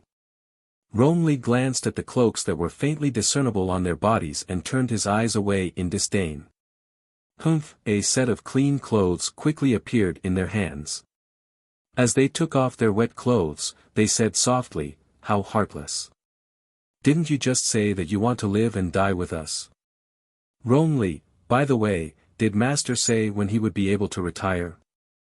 Rongli said expressionlessly, You two acted too much just now. Especially when the Empress raised her sword, you were so weak that I couldn't bear to look at you. She's from a brothel. One of the handsome men waved his sleeve unhappily. She doesn't even have the strength to truss a chicken. The Empress had raised her sword to kill. What else can we do other than hide in your arms? Rongli, you guys are really shameless. As God Realm experts, where is your face to be so bold and self-righteous? Even if you deliberately sealed your cultivation, facing the Empress's 3-legged cat martial arts, can you not dodge? Rongli raised his hand to cover his face. You guys leave, let me be alone for a while. Humph! The two handsome men flung their sleeves and walked out in annoyance. I don't even want to talk to you. You're the one who acted too fake. I think that the Emperor has most likely seen through your true identity. Chapter 40-28. Rongli shook his head exasperatedly and poured himself a cup of tea. Actually, it was normal for the Emperor to be suspicious of him. Which normal person would have such a drastic change in temperament in such a short period of time? He touched his face and chuckled absent-mindedly. But so what if the Emperor was suspicious of him? How could the Empress be able to figure out something that even the Emperor couldn't find out? She would probably be able to reel in the net very soon. Fengyang City, inside the command tent. Duan Yu propped up his forehead with one hand, and his gaze landed on his finger. There, a silver interspatial ring was faintly discernible and flickering. Shadow strode over and opened the tent flap with one hand. He bowed as he entered and presented a message talisman with both hands. Duan Yu took it and looked at it for a while before tossing it back to Shadow. He nodded and said, "Wu Yi and the others have already taken care of it." It seemed that the insufferably arrogant Her Majesty the Empress had already tasted the bitter fruit. However, this was nothing compared to the pain he had suffered. It was far from enough. "Your Highness, when are we going back?" A black line involuntarily appeared on Shadow's forehead. They had been here for 2 to 3 days, and every day, they would see that Deputy Commander-in-Chief of the Divine Prefecture Army, young General Xie, drop by their place when he had nothing to do. He would often look for His Highness to drink tea and chat. He didn't even know what he was doing here. Everyone would come and go as they pleased. Xie Tianwei, who was currently being nagged by Shadow, landed upside down from the small window outside the tent. He patted the dust off his body and grumbled, "Say, can you stop setting up traps outside all the time? I've already fallen into a trap 3 times. Can't you change it to something new?" Duan Yu remained silent as he swept a glance at that guy. Shadow's mouth twitched, and he walked out with the jade message talisman. Don't think he didn't see that although His Highness was looking at that young Sir Xie with disdain, there were still 2 cups of tea on the table. Xie Tianwei casually flitted over and sat in front of Duan Yu. He scooped up a cup of tea and gulped it down like a cow drinking water. "Another cup." He put down the teacup and smiled at Duan Xiaoxi. "Your Highness, when do you think we can go home?" "In 2 days." Duan Yu leisurely poured him a cup of tea. "Is it because the army doesn't have enough provisions? There's a bandit stronghold nearby. We can rob it together tomorrow. It can be considered as contributing to the local people," Duan Yu said nonchalantly. Xie Lauer almost spat out the tea in his mouth. He looked speechlessly at the other person's serious face and thought to himself, "No wonder this guy can become friends with our family's highness. He really has a black heart. We don't lack provisions." He really didn't lack provisions. Before he came, the Crown Prince had given him a storage talisman in private. The provisions inside were enough to last him half a year, let alone half a month. Duan Yu seemed to have thought of something, and his icy expression also eased a bit. He nodded and said, "Jojo won't let you all starve. Tomorrow, all of you will retreat 10 li, understood?" Xie Tianwei poured a cup of tea and asked with sparkling eyes, "Your Highness, the tea here is especially delicious. How about you give me some tea leaves?" "No." Duan Yu expressionlessly refused. Xie Tianwei surreptitiously reached out and tugged at Duan Yu's sleeve. Chapter 40-29. Duan Yu glanced at him and muttered to himself for 2 seconds before replying, "I can only give you half a tael."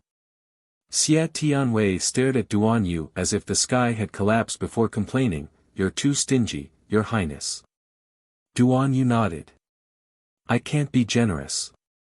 He didn't have much in stock, so it was only enough for him to appreciate. There were only 200 taels of spirit tea leaves. After getting used to this, he would find other teas tasteless. If Xie Tianwei knew that his 4th prince only gave him half a tael of 200 taels of tea leaves, he would definitely slap this guy to death. He actually couldn't even give up a round number of one tael. Duan Yu took out half a tael of tea leaves and placed it in a small box before handing it to the grim-faced Xia Tianwei. He patted his shoulder. Use it sparingly. Then are we still going to that bandit stronghold to exterminate the bandits tomorrow? Xia Tianwei asked before leaving. Duan Yu nodded. We have nothing to do anyway. When Xia Tianwei went out, he slipped and almost fell into the pit at the entrance again. When Ing came in with dinner, he asked exasperatedly, what did His Highness do? Young Master Xia looks like he has nothing left to live for. Duan Yu picked up his chopsticks and swiped at the noodles in the bowl before bringing it to his lips to take a bite. He pondered pensively before replying, he probably thinks I'm a bit stingy. The next day, all the courtiers in Sangzhou received news that the Divine Prefecture army had retreated 5 kilometers away. They all beamed with joy as they spoke to His Majesty, praising His Highness the Fourth Prince for his ability. Look, he had only been there for 3 days and had already reached an agreement with the Divine Prefecture army. They were already retreating. Who else would be able to handle this matter so beautifully? Sure enough, their Sangzhou's fourth prince was the most capable. At morning court that day, the left prime minister and his entourage, led by Wu Yong, all submitted memorials requesting that His Highness the Fourth Prince be the crown prince. It had only been less than 15 minutes since the emperor issued the edict to depose Crown Prince Rongli. Your Highness, Ming Province has sent an envoy and is requesting an audience with Your Highness outside the barracks, a young general of the Fierce Tiger Battalion reported outside the tent. At this time, Duan Yu and Xia Tianwei were discussing how to quickly and accurately deal with that group of people when they went to the bandit stronghold at night. When he heard the report, he couldn't help but be slightly stunned. Xia Tianwei glanced meaningfully at Duan Yu before quietly saying, it looks like the visitor doesn't have good intentions. Duan Yu sent him a look, indicating for him to enter the inner room. This tent was different from other places. The outer room was used to discuss military matters. Inside, there was a slightly smaller bedroom. Soon, the underworld continent's emissary was led in. He strode in with his head held high and his chin raised. There was a rather proud expression on his face. Greetings, Sangzhou's fourth prince. Duan Yu nodded. He didn't mind Duan Yu's abnormal arrogance and merely asked aloofly, may I know the envoy's purpose in coming? The Ming province envoy was evidently very dissatisfied with Duan Yu's aloof attitude. He raised his chin and declared loudly, this envoy is acting on the orders of our Ming province's crown prince to specially come to contact His Highness Prince Chen. The crown prince of Mingzhou intends to join forces with Prince Chen to make a grand plan. Ming province can dispatch 300,000 soldiers to help His Highness Prince Chen completely take over all the territory within 50 kilometers of Fengyang City. Duan Yu curled his lips and looked quite interested. He stared at that envoy and said, since the crown prince of Mingzhou is in such a good mood, why didn't he come to discuss it personally? Chapter 40-30. The envoy's face immediately darkened, and he retorted haughtily, how is that possible? Why would His Highness the Crown Prince personally come over for such a trivial matter? Are you an idiot? The soldiers standing on both sides of the large tent all hung their heads, concealing the sympathy in their eyes for the envoy. The grass on the grave of that veteran general who dared to act like a boss in front of His Highness last time and shout loudly was probably about 3 meters tall. Duan Yu nodded. Since that's the case, where are the 300,000 troops? Are the provisions adequately prepared? The envoy looked at Duan Yu like he was an idiot. This, naturally, we have to discuss and sign the agreement before transporting the people over. You're not Ming Yasi's subordinate, right? Duan Yu looked at the envoy and asked with a grin. Let me guess. Ming Yasi shouldn't be that stupid. You're Ming province's emperor's subordinate, right? Sir envoy. A thin trace of anger slid across the envoy's face. Why do you care who I am? In short, what are you still standing there for? There's actually an idiot who can negotiate with this prince in this world. Duan Yu waved his hand indifferently. Drag him out and behead him. Remember to keep the corpse intact and send it to Ming Province's emperor. Yes. The envoy's face instantly turned green and white. Even as he was dragged out, he still refused to give up and shouted repeatedly, You actually dare to kill me? You! Prince Chen! You! Even if the two countries are at war, you can't kill an envoy, right? Furthermore, Ming Province and Song Province weren't freaking at war. What kind of fat fourth was this? Please, can you follow the routine? Xia Tianwei chuckled as he walked out of the inner room. He glanced at Duan Yu and said, Your Highness the fourth prince killed an envoy just like that. Aren't you worried that Ming Province's emperor will really send troops to surround you in a fit of rage? Him. Duan Yu shook his head.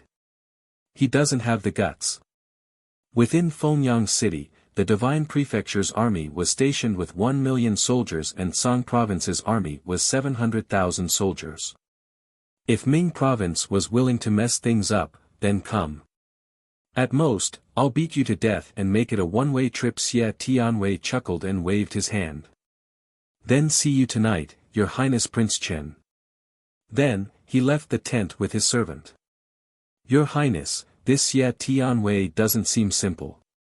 Duan Yu absent-mindedly sat back down at the table and smoothed out the xian paper on the table. Which of the people around Mo Lian are simple? Why do you think he comes here all the time? He'll know the moment there's a commotion in the underworld province, Duan Yu said aloofly. As soon as that emissary left the underworld region, he would definitely be targeted by Xiao's people. He's been waiting to see His Highness' attitude. Ing asked in surprise. Duan Yu nodded expressionlessly. Mo Lian, that fool, trusted him, but that didn't mean that all of his confidants trusted him, so now you believe in His Highness. Ing felt that these people's minds were twisted and turned, and it was really hard to understand. Duan Yu set down his brush and smiled faintly. He sighed and said, How could it be that easy? Let's wait and see. These people would eventually find out about his relationship with Mo Lian, so there was no hurry. Woof! The three puppies happily scuttled around Arbor's feet and followed her all the way to Changle Avenue. Today was a rare day of leisure, so she planned to go out for a stroll with her husband. Just as they reached the plaza, the three puppies suddenly started barking madly. They jumped in front of a notice board and tore at something with all their might. Chapter 40-31. What are they doing?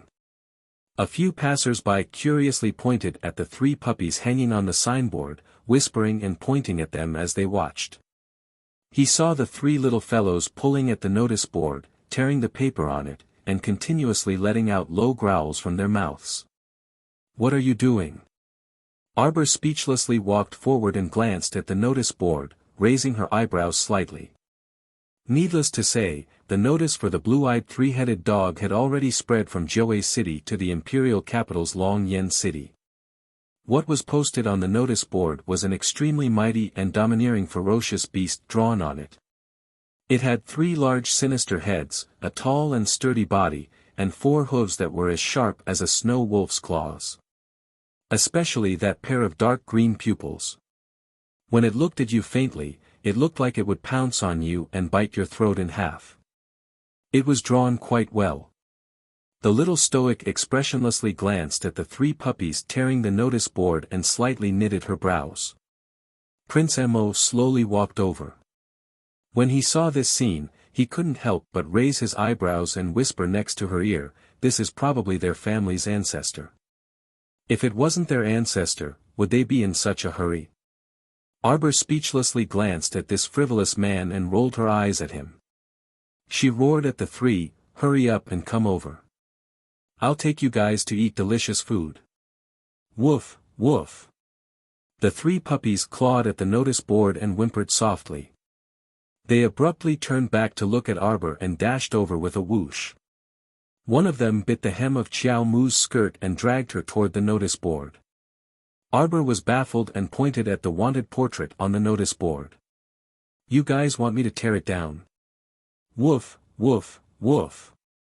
The three puppies madly nodded their small heads on the side, and the surrounding passers-by couldn't help but feel a bit strange.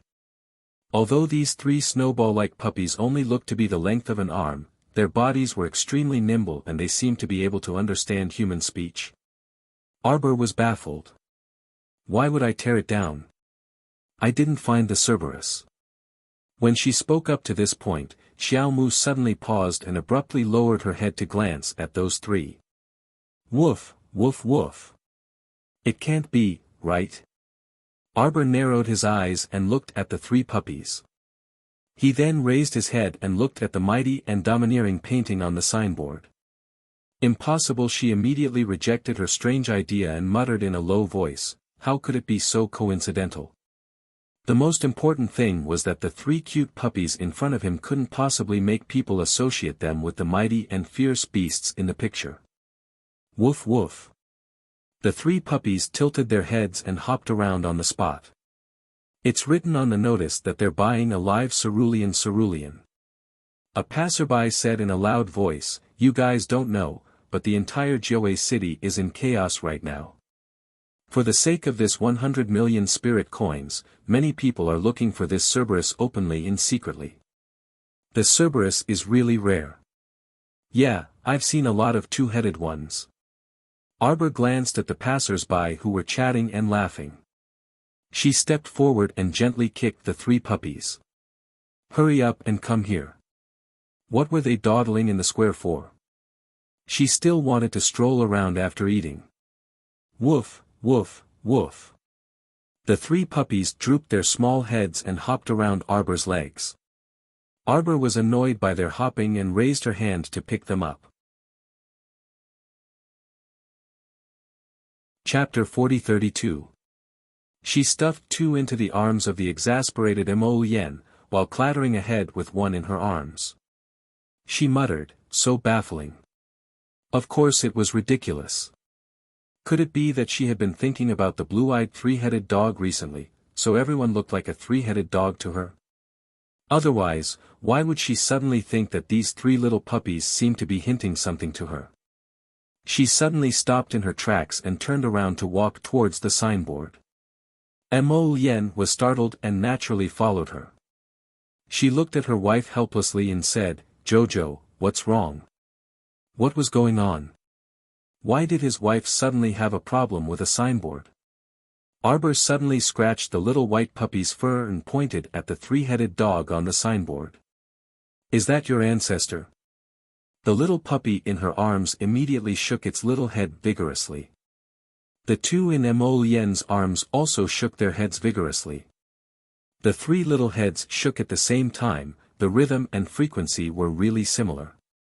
Arbor hesitated for a moment and suddenly asked on a whim, is that you? Then, the crowd saw a scene that made them not know whether to laugh or cry. The three little puppies nodded their little heads furiously and barked, woof, woof, woof. The three heads nodded as if they wanted to fall off at the same time.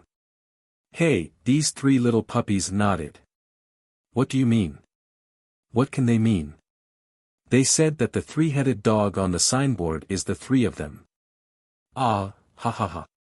A few onlookers couldn't help but laugh. Then, there was a T sound of laughter. Ah ha ha ha ha. Then, there was a mocking laugh from behind the signboard. Xiao Mu poked her head out while hugging the cute little puppy. She saw Lin Miao walking over from behind the signboard while pulling along an unfamiliar girl. It looked like they had just finished eating at the restaurant behind and were coming over to watch the show. Behind the two of them was an 18-year-old pretty girl. Arbor recognized her at a glance. It was the beloved disciple of Hewan from the Medicine King Island, Ni Hanji, whom he had met in the mountains behind the royal school. Ni Hanji also saw Arbor at a glance. Thinking of how she had carelessly added a few strokes to the revival Bodhi grass, she knew that the girl in front of her would definitely suffer a lot. She couldn't help but feel a little proud in her heart. Who asked you to disrespect the people of the island of the Medicine King? Now that she looked at Arbor, she really didn't like it. He boasted shamelessly that he could refine the soul-returning pill, but in the end, didn't he still have to rely on the Bodhi soul-returning pill's pill formula given by his master to gather all the ingredients? Others might not know who had issued the warrant for the blue-eyed Cerberus, but Ni Hanji knew better than anyone else. Apart from Prince Mo, who was able to gather the power of the entire nation, who else would be able to afford 100 million spirit coins? She was truly a shameless seductress. She could actually make the crown prince disregard his reputation to help her. Ni Hanji's eyes lit up with a trace of anger. These two people dared to give her and her master the cold shoulder, so they should be prepared to die. That Prince Mo actually dared to look down on her. Humph, a little crown prince of the divine land dared to look down on the Medicine King Island. What a joke, she didn't like him. Ni Hanji wouldn't want a married man even if he was given to her. The man that she, Ni Hanji, liked must be the most outstanding man in the world. Chapter 40-33. Oh, what am I seeing? Lin Miao laughed so hard that tears were about to fall out. What a joke. Lin Miao pretended to wipe away the non-existent tears at the corners of her eyes. Look, Miss Chiao is talking to 3 little grass dogs. Do you really think that these 3 little dogs are ancient ferocious beasts? Ha ha ha. When Lin Miao laughed like this, the surrounding onlookers also wanted to laugh. However, they restrained themselves, especially when they saw the little stoic's expressionless face. For some reason, they felt like they couldn't continue laughing. They felt like they were laughing like idiots. The girl with icy skin and snow-white bones in front of them had a stoic face and didn't give them any response at all for a long time. Arbor raised her hand to stroke the little puppy's fur. Meanwhile, the little puppy in her arms bared its teeth at Lin Miao, and made a lunging posture. Humph. Lin Miao harumphed coldly and glanced disapprovingly at the 3 little puppies. She mocked, Miss Chiao, can't be that you really believe these 3 little mongrel dogs, right? They think that because there are 3 heads drawn on the painting, ha ha ha, they're the 3 of them. At this point, Lin Miao started jeering loudly and wantonly again.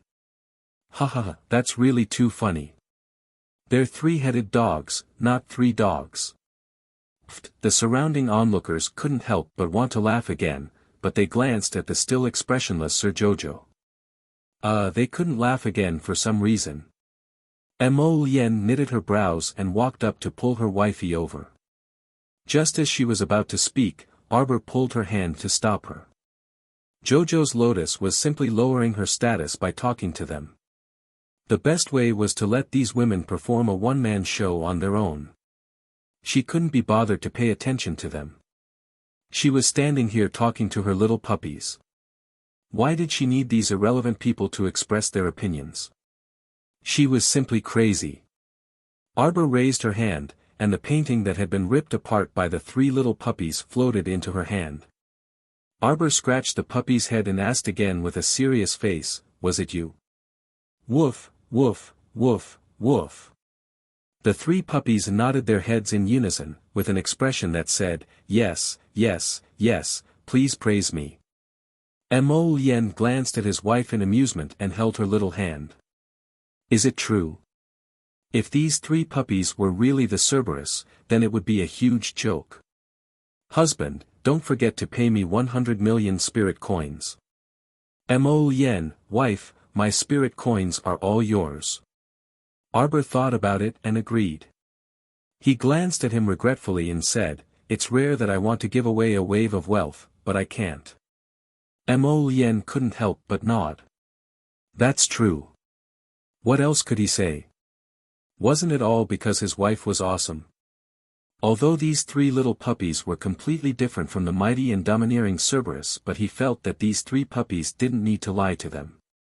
Moreover, in retrospect, the things that these 3 puppies had done were all very strange. For example, they liked to gnaw on divine beasts and holy beasts, and they didn't eat elixirs that weren't divine grade or above. He remembered that when the three puppies were fighting the two-headed dragon on Mount Daizong, they tore off the scales and barbs on the holy beast's neck with one bite. After that, these three puppies' behavior was never normal. Chapter 40-34.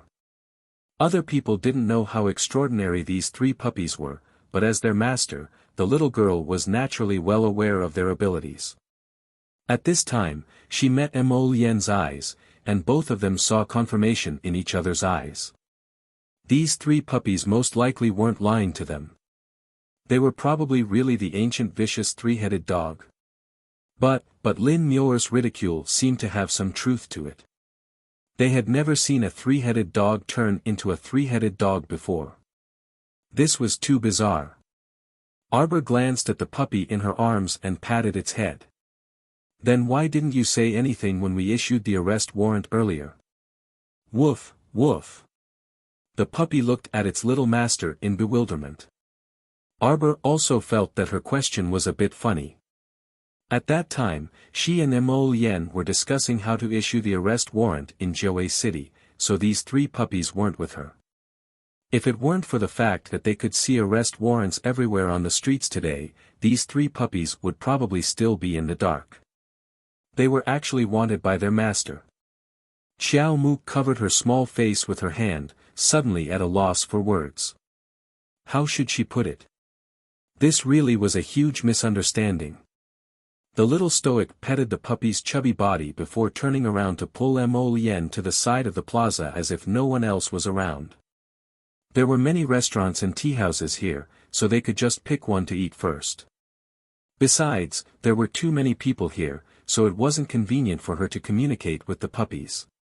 Or when Lin Muir saw that the husband and wife pair didn't pay any attention to her, she directly walked around them to leave.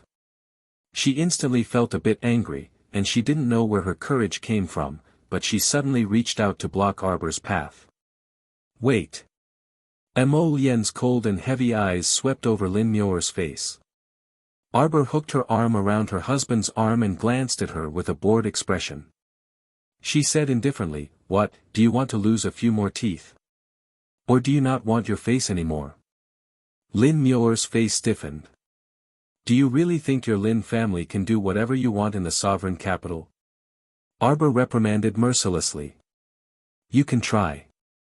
You. Muir." The girl on the side hastily grabbed her and curtsied.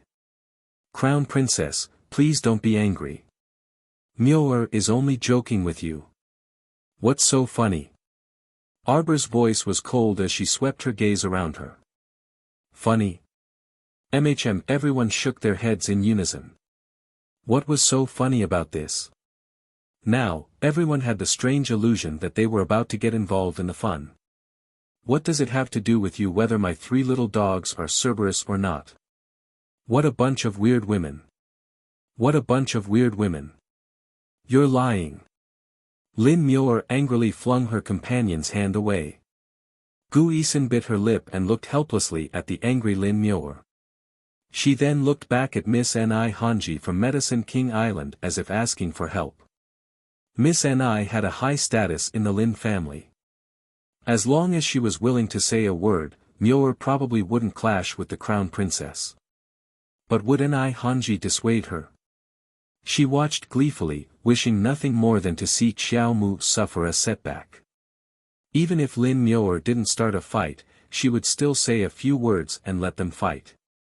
Moreover, now that Lin Muir had stepped forward to pick a fight with Arbor, why would she stop her? Do you dare to compete? Chapter 40-35. Compete? Arbor stared strangely at the woman in front of him. Hadn't this woman received enough of a lesson? Did she want to seek her own suffering again? The little stoic was disinterested and was about to flatly refuse this person's request. Suddenly, Lin Muir raised her hand. Bang!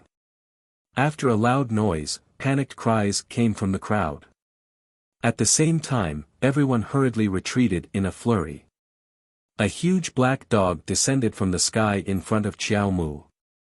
Its 4 thick and solid paws were clawing at the ground as drool dripped from its mouth.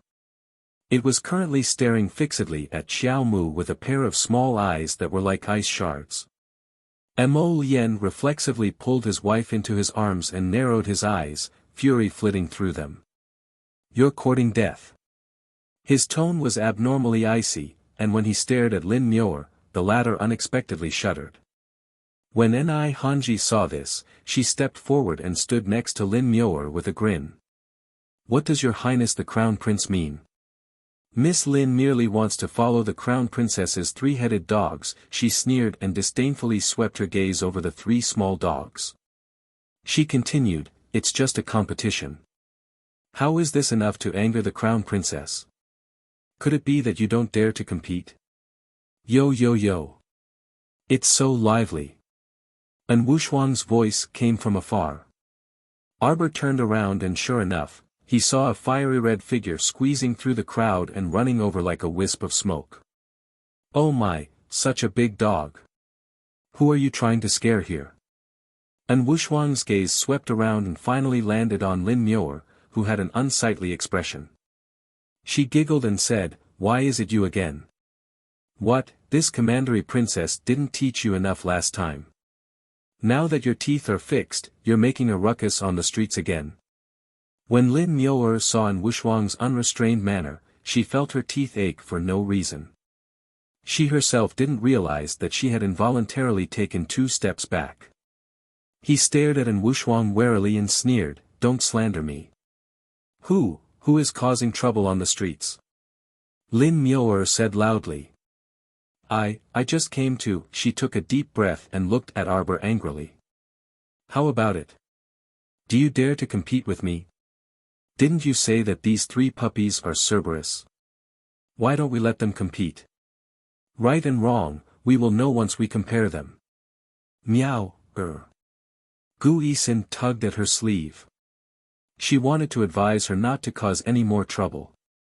However, how could Lin Meow listen to her? She flung her hand away.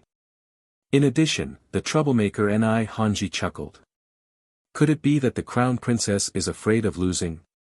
Are you weak now? Lin Muir became even more excited. Today, she was going to expose this woman's lies. Xiao Mu rolled her eyes and glanced at Lin Miao, in utter boredom. The 3 puppies beside her could even bite a holy beast to death. It didn't matter if they were Cerberus or not, this was the truth. The giant black dog that Lin Muir summoned was just a spiritual beast. It wasn't even at the level of a divine beast. How could it run up to its death? It was either crazy or stupid. Where are the crown princess guards? Prince Mo couldn't help but laugh. Several figures suddenly appeared beside Arbor. Arbor pointed impatiently. So long-winded. Throw them into the capital's prison and lock them up for 3 to 5 days. Chapter 40-36. Lin Miao, Gu Yisin, and even Ni Hanji, who was watching from the side, were all dumbfounded. What was going on? The shadow guards rushed forward and grabbed Lin Miao's arm. Seeing that she still wanted to resist, they slashed the back of her neck with a knife. Lin Miao lowered her head in pain and said angrily through gritted teeth, "Crown Princess, what are you trying to do?" The little crown princess looked like she couldn't be bothered to talk to an idiot. She waved her hand, "Take her away." 2 shadow guards immediately grabbed Lin Miao, like they were grabbing a little chick, and carried her in the direction of the capital office. Gu Yisin was dumbfounded. Ni Hanji was also a little dumbfounded. She couldn't help but raise her voice and say angrily, "What do you mean by this? She just wants to compete with you in spiritual beasts, why are you, take her away too?" The little crown princess raised her hand impatiently. Immediately, 2 more hidden guards rushed over and grabbed the cursing Ni Hanji without saying a word. They dragged her towards the capital office. "Let me go, you. Impudent. Impudent." Ni Hanji was so angry that her heart ached. She had never been treated like this before. What kind of crown princess was this? She was simply a crazy person.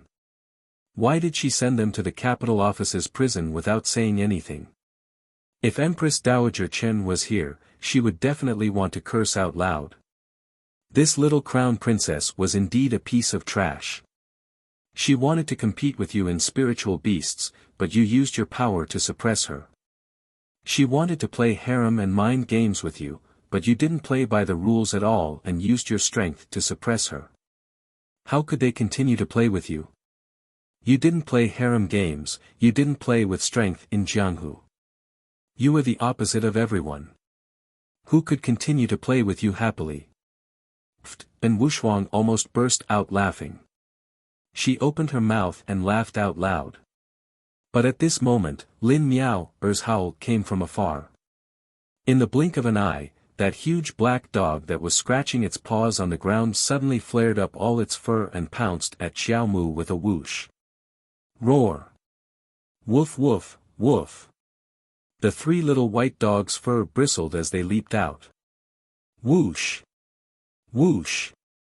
Whoosh! They pounced on the large black dog like 3 bolts of lightning.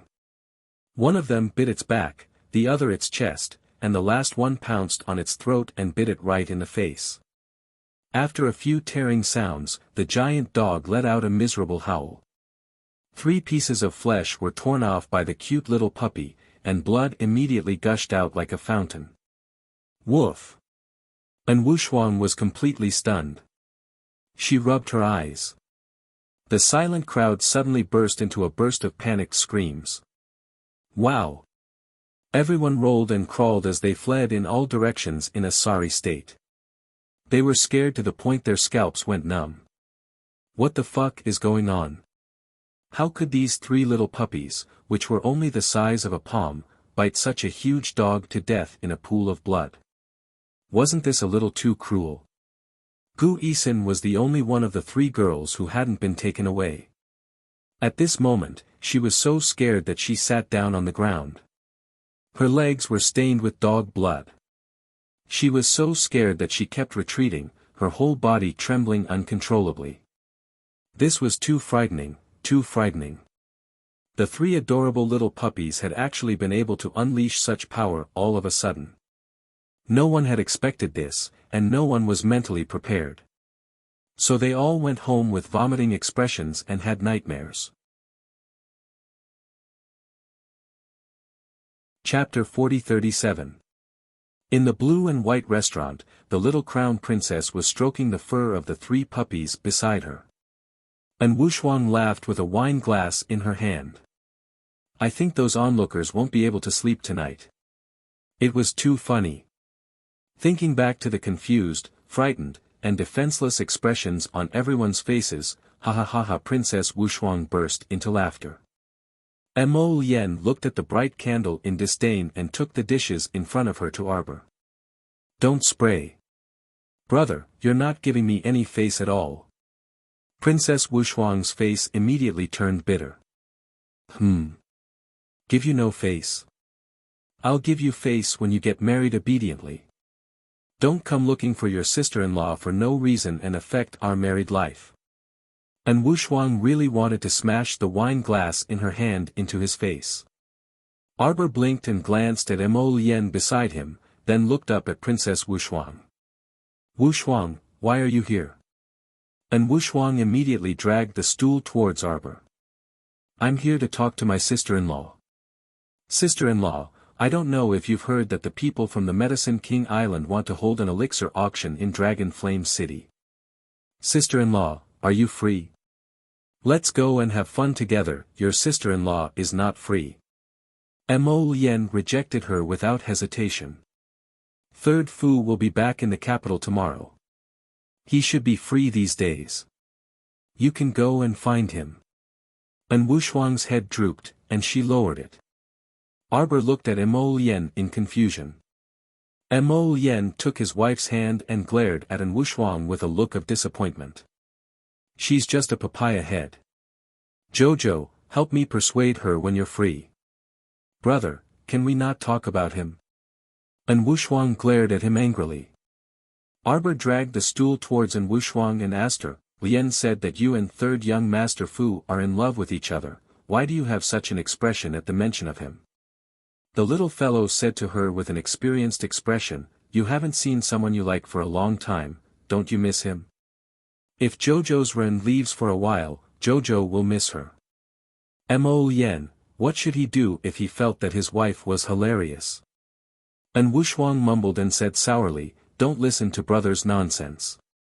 Third young Master Fu already has a fiancée. Why should I join in the fun? What? Jojo was unhappy when he heard this. I didn't expect third Fu to be such a scumbag. He actually had a wife and still came to provoke you. Then just ignore him. Mo Lien did not know whether to laugh or cry. He quickly pulled his wife to his side and tried to prove his brother's innocence in a low voice. Third Fu doesn't have a wife. Don't listen to Wushuang's nonsense. Third Fu has done a meritorious deed by clearing out the zombies in Li City. Let's ask father to arrange a marriage for him. Why was there so much trouble? Wushuang was the only one who liked to let her imagination run wild. Brother. And Wushuang called out in dissatisfaction. All right. Mo Lien could not be bothered with her and waved his hand.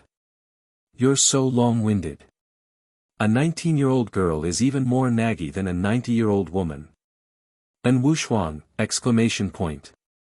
Brother, what did I say? From the beginning to the end, you were the only one talking and acting on your own, okay? It really made her speechless. Xiao Mu couldn't resist smiling as the corner of her mouth turned up.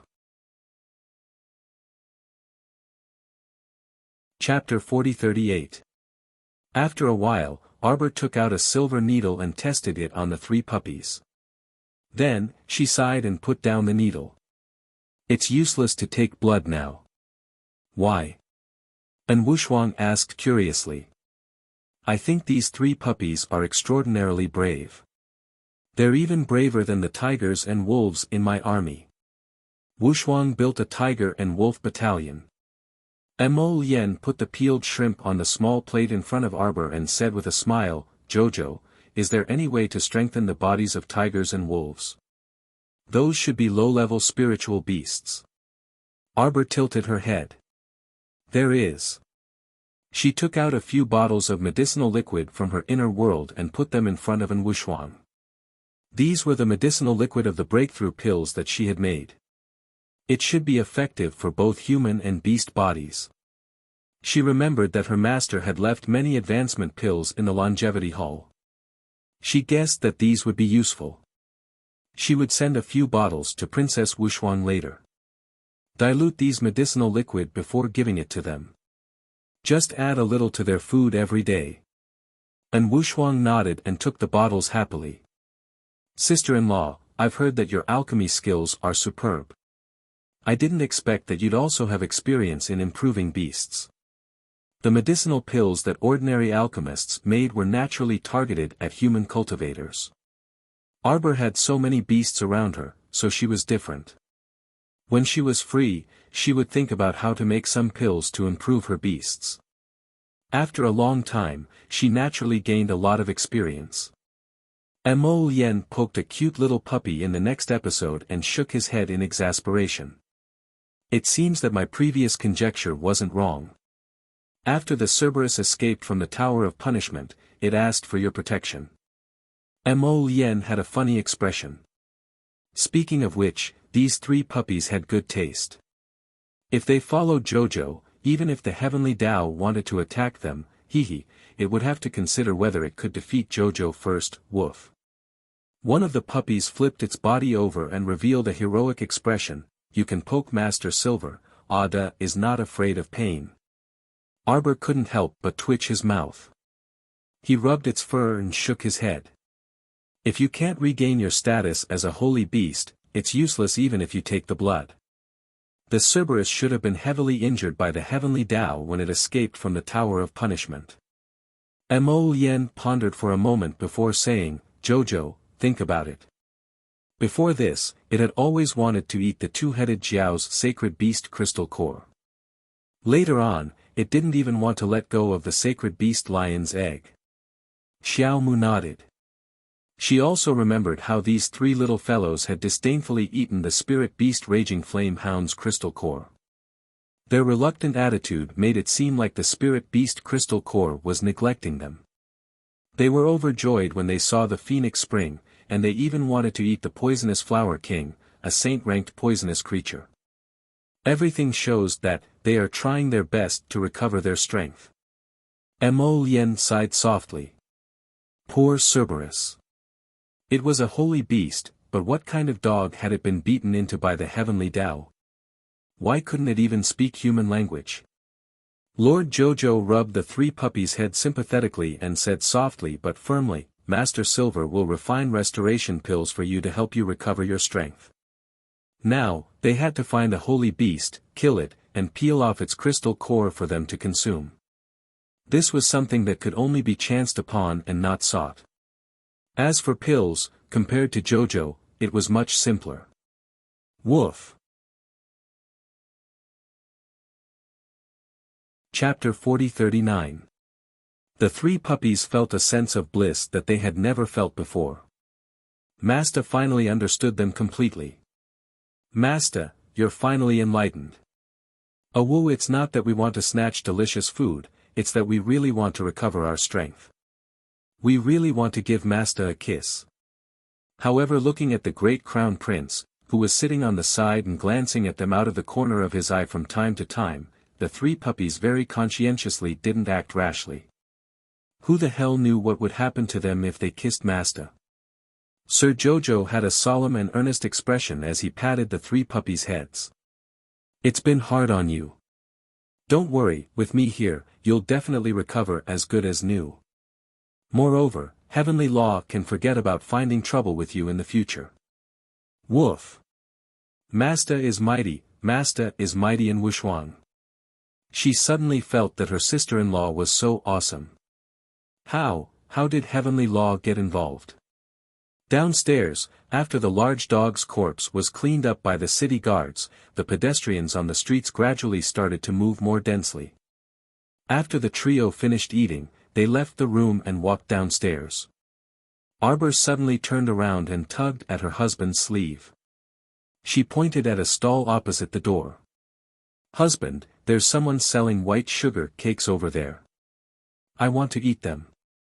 Mo Lien looked in the direction she pointed and nodded. Wait for me in the carriage first. I'll buy them and bring them over. Arbor nodded.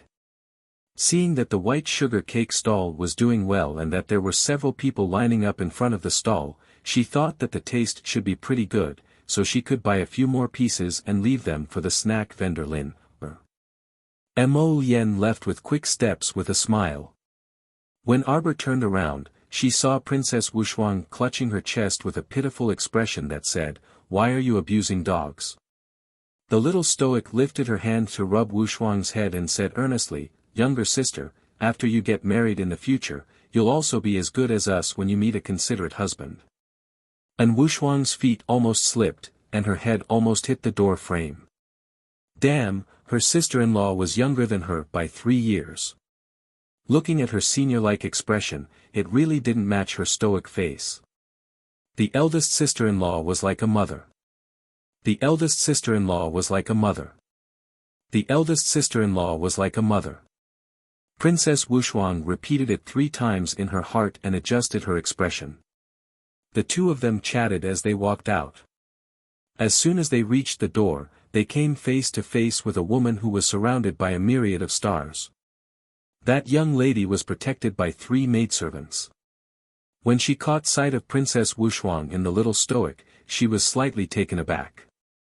Then, she hurriedly curtsied and said, "Princess Wuxia." That woman's gaze paused on Wuxia's face for several seconds before landing on the little stoic and giving her 2 probing glances. Arbor naturally didn't recognize the woman who was secretly sizing him up. After all, ever since she came to the Divine Prefecture, she had been quite busy. She had been running between the academy and the capital, and sometimes she would go out to train for long periods of time. She was not in the capital.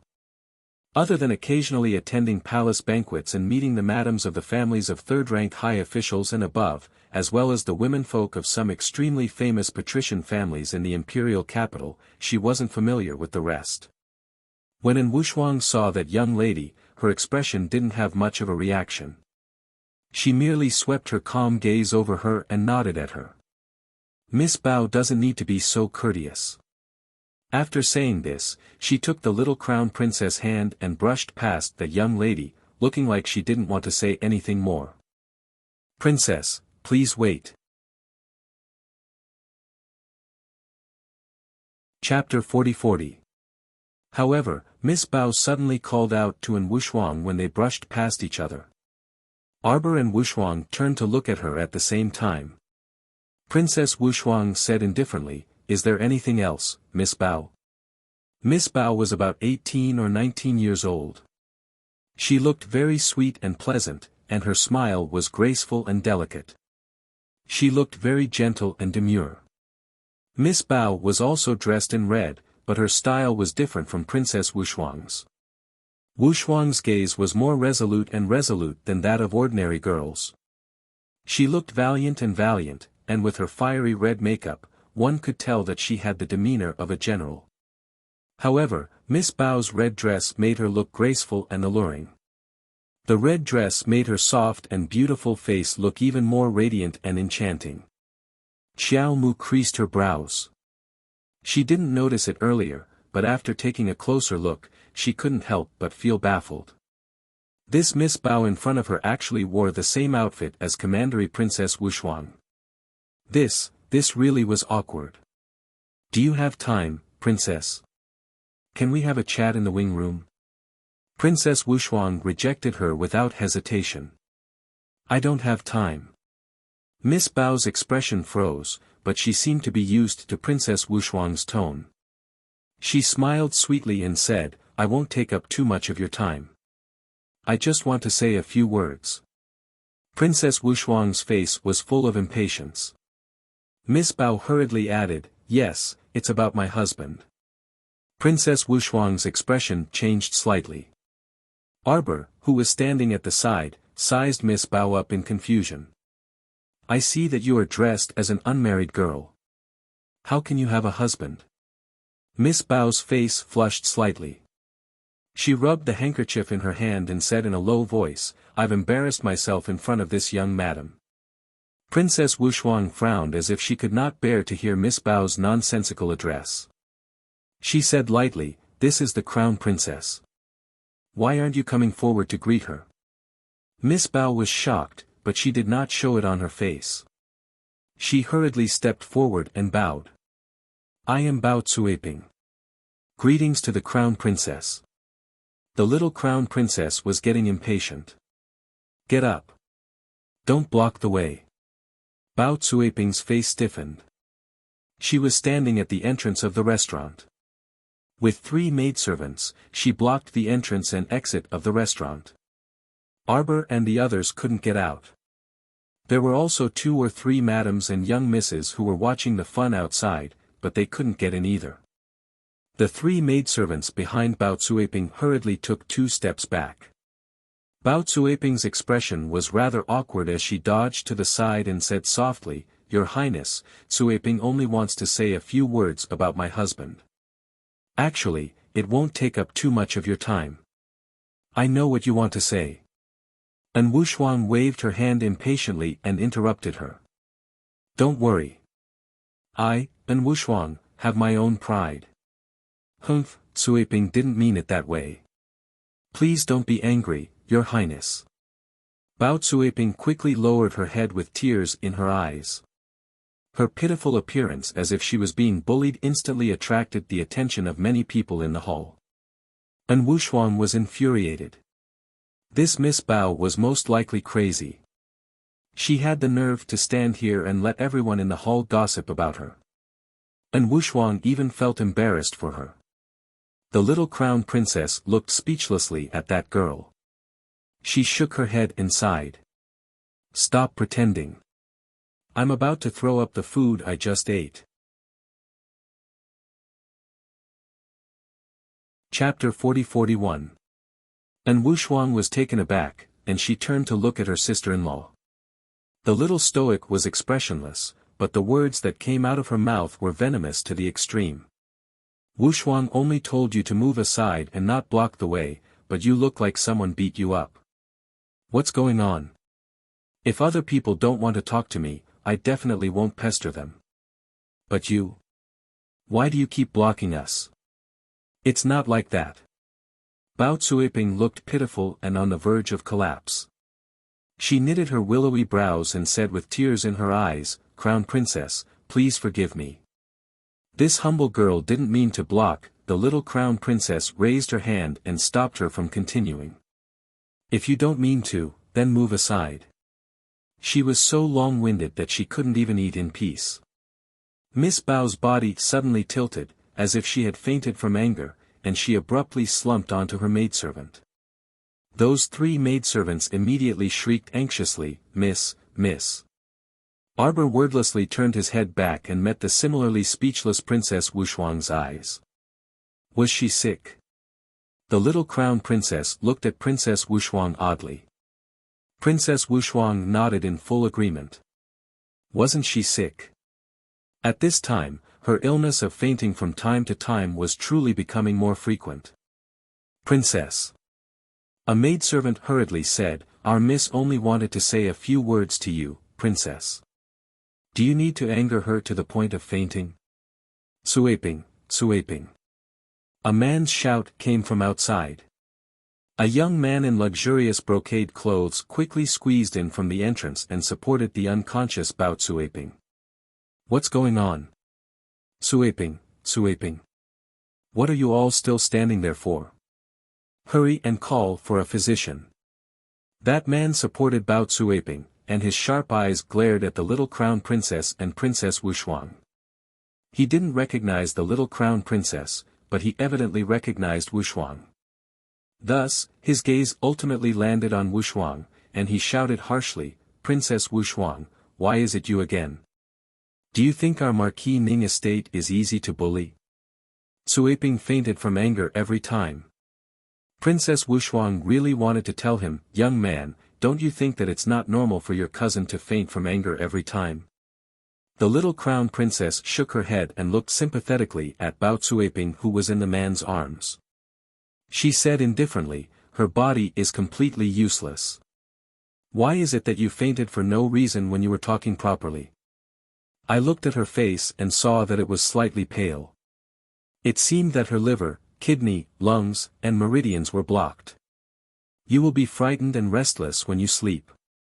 You will suffer from insomnia and many dreams. If it's more serious, it will cause the body to lose balance, faint at any time, and even walk unsteadily. The heart meridians are full and large, which means that the body is very hot, and the meridians are not very harmonious. If this were allowed to continue, he would develop epilepsy symptoms in the future. Spasms in the limbs, spasms in the veins, and in more serious cases, infertility for life. Everyone was speechless. At the side, Princess Wushuang's mouth was slightly agape, and she looked as if she had seen a god. She stared blankly at her sister-in-law. My God, the little Crown Princess was really vicious. She said that fainting was a big problem and that there would be more serious problems in the future. Everyone looked again at Bao Cuiping who was lying in the man's arms. At this moment, her limbs were indeed spasming. They instantly looked at the little Crown Princess as if they were looking at a peerless doctor. The rumors were indeed true. Chapter 40-42. The Crown Princess's medical skills were superb. She had single-handedly pulled the dying empress back from the gates of hell. No wonder she could tell at a glance that this girl's body was not well. If it got worse, she would develop epilepsy. Look, weren't her limbs already twitching uncontrollably? No one knew that Bao Cuiping was twitching in anger at the Crown Princess's poisonous tongue. Miss, Mississippi, the 3 servant girls were terrified. They knelt by their miss's side and called her name repeatedly. Bao Cuiping could only pretend that she was slowly waking up. She groaned and slowly opened her eyes. At this time, the young crown princess and Princess Wuxia had already walked out hand in hand. Seeing this, the young master of the Changningho estate immediately shouted angrily, "Stop! Princess Wuxia, shouldn't you give an explanation for bullying a girl of my Changningho estate?" Princess Wuxia looked coldly at the young master and said coolly, "Fourth young master Fu, what explanation do you want?" As she spoke, she unhurriedly untied the red soft whip from her waist. Without any explanation, she swung it in his direction. Startled, fourth young master Fu hurriedly raised his arm to block. Unexpectedly, he was hit squarely by the red whip. "Are you satisfied with this explanation?" And Wuxia looked at her coldly. Her tone suddenly became stern. "If you are not satisfied, you can come with me to His Majesty to judge. I, and Wuxia, can even go to war. Why would I be afraid of a little Changningho playboy? I, and Wuxia, went to war when I was 13. I have guarded the borders for more than 6 years. I have participated in 103 wars, big and small. What explanation do I need to give you? What explanation do you want me to give you?" Her eyes were full of disdain and disdain. Once her aura rose, no one in the hall dared to speak. Not to mention a little playboy of the Changningho estate, even if there were court officials in front of her, they would have to bow their heads and respectfully call her Princess Wuxia. Hatred flashed through Bao Cuiping's eyes. She wiped her tears and sobbed quietly. "Princess, why did you have to be so harsh on cousin? Cousin didn't do anything to you," you and Wuxia looked over coldly. There was a hint of a smile on her face, and a cold and sharp aura was emitted from her. Bao Cuiping hurriedly lowered her eyes, hiding the faint haze in her eyes. And Wuxia didn't say anything else. She held Arbor's hand and walked out of the Azure Flower restaurant together. "Sister-in-law, you can continue shopping with my brother. I'll go back first," Princess Wuxia said with a smile. Arbor knew that she must be in a bad mood after what happened just now. He nodded and said, "Okay." And Wuxia bid farewell and left. Not long after, Prince Mo returned with 2 bags of white sugar cakes. "Not bad, not bad." Wuxia was quite sensible. She knew that she could not continue to stay here and disturb the young couple. She should have left tactfully. Arbor glanced at him and pulled him into the carriage. He couldn't help but ask curiously, "That cousin of the Changningho estate, Miss Bao, is Third Fu's fiancé?" "What fiancé?" The crown prince curled his lip in disdain. Third Fu's stepmother can't decide his marriage. Every family has its own difficulties. The crown prince held his wife's small hand and said in a low voice, "His stepmother doesn't have good intentions. She always wants to push her niece to Third Fu." Chapter 40-43. That Miss Bao is Third Fu's stepmother's niece. The little crown princess looked curious and gossipy. The crown prince nodded disdainfully. Madame Ne Bao harbors evil intentions and thinks she can do whatever she wants in the Marquis Ning estate. What a joke. Then what's up with the engagement? The little crown princess asked curiously. I saw that Wuxuang's attitude towards the people of the Marquis Ning estate is very cold. She probably also resents Third Fu. The engagement was arranged by Madame Ne Bao's wishful thinking, but she didn't go through any formalities. This matter has spread like wildfire in the capital. You mean that the stepmadam is scheming against Third Fu? The crown prince nodded and pinched the little crown princess's cheek with a smile. Third Fu can handle it himself, so we don't need to worry too much about him. Third Fu has contributed greatly in suppressing the zombies in Li City this time. Royal Father will definitely reward him when the time comes. Speaking of which, the 3 provinces haven't been too peaceful recently. The little crown princess lifted her head and opened the bag to take out a small piece of white sugar cake. She put it in her mouth and took a bite. Say, should we go destroy their nests? Prince Mo couldn't help but want to laugh. He pulled his wifey's hand and said, "Jojo, do you feel a bit idle? Don't tell me you forgot that the finals of the Heaven Primordial Roll will be held in 10 days. We'll have something to do then." The little crown princess nodded reluctantly and couldn't resist muttering to herself, "I wonder if Duanyu, that guy, will come at that time. Since he promised that he would appear, then he will definitely come." The next day, Third Young Master Fu led a group of generals into the capital and reported the situation of suppressing the zombies in Li City. The emperor was overjoyed and conferred upon him the title of third-rank General Wooding and bestowed upon him a residence in the general's estate on Changle South Street.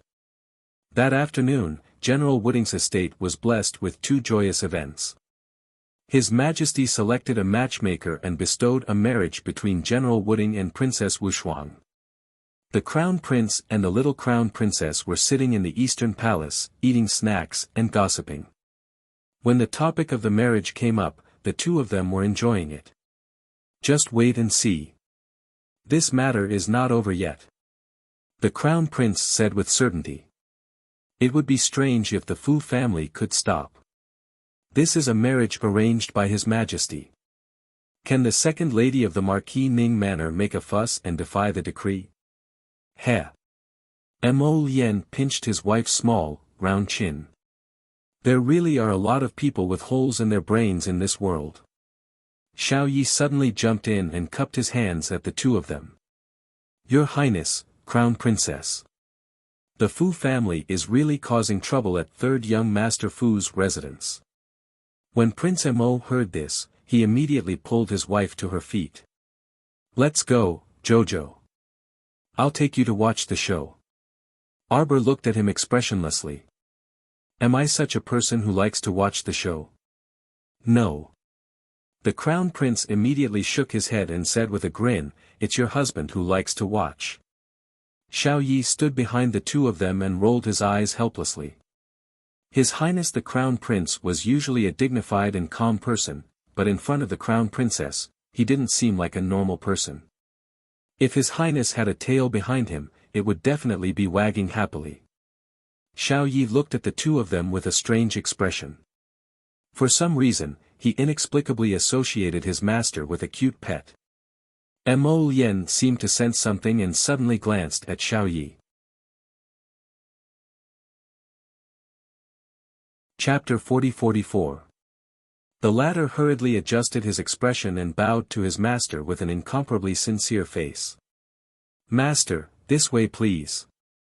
No one knew what he was thinking in his heart. Mo Lien glanced at Xiao Yi and pulled his wife's small hand. The two of them quickly walked out. "Wait." Arbor took out a transportation talisman array and waved it at his fingertips. "Use this." Xiao Ye's eyes brightened.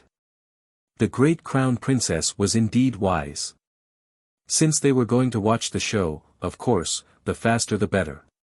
It would save them the trouble and they could watch the entire show. Mo Lien inwardly pursed her lips in amusement. Who was the one who said that he wasn't interested in watching the show?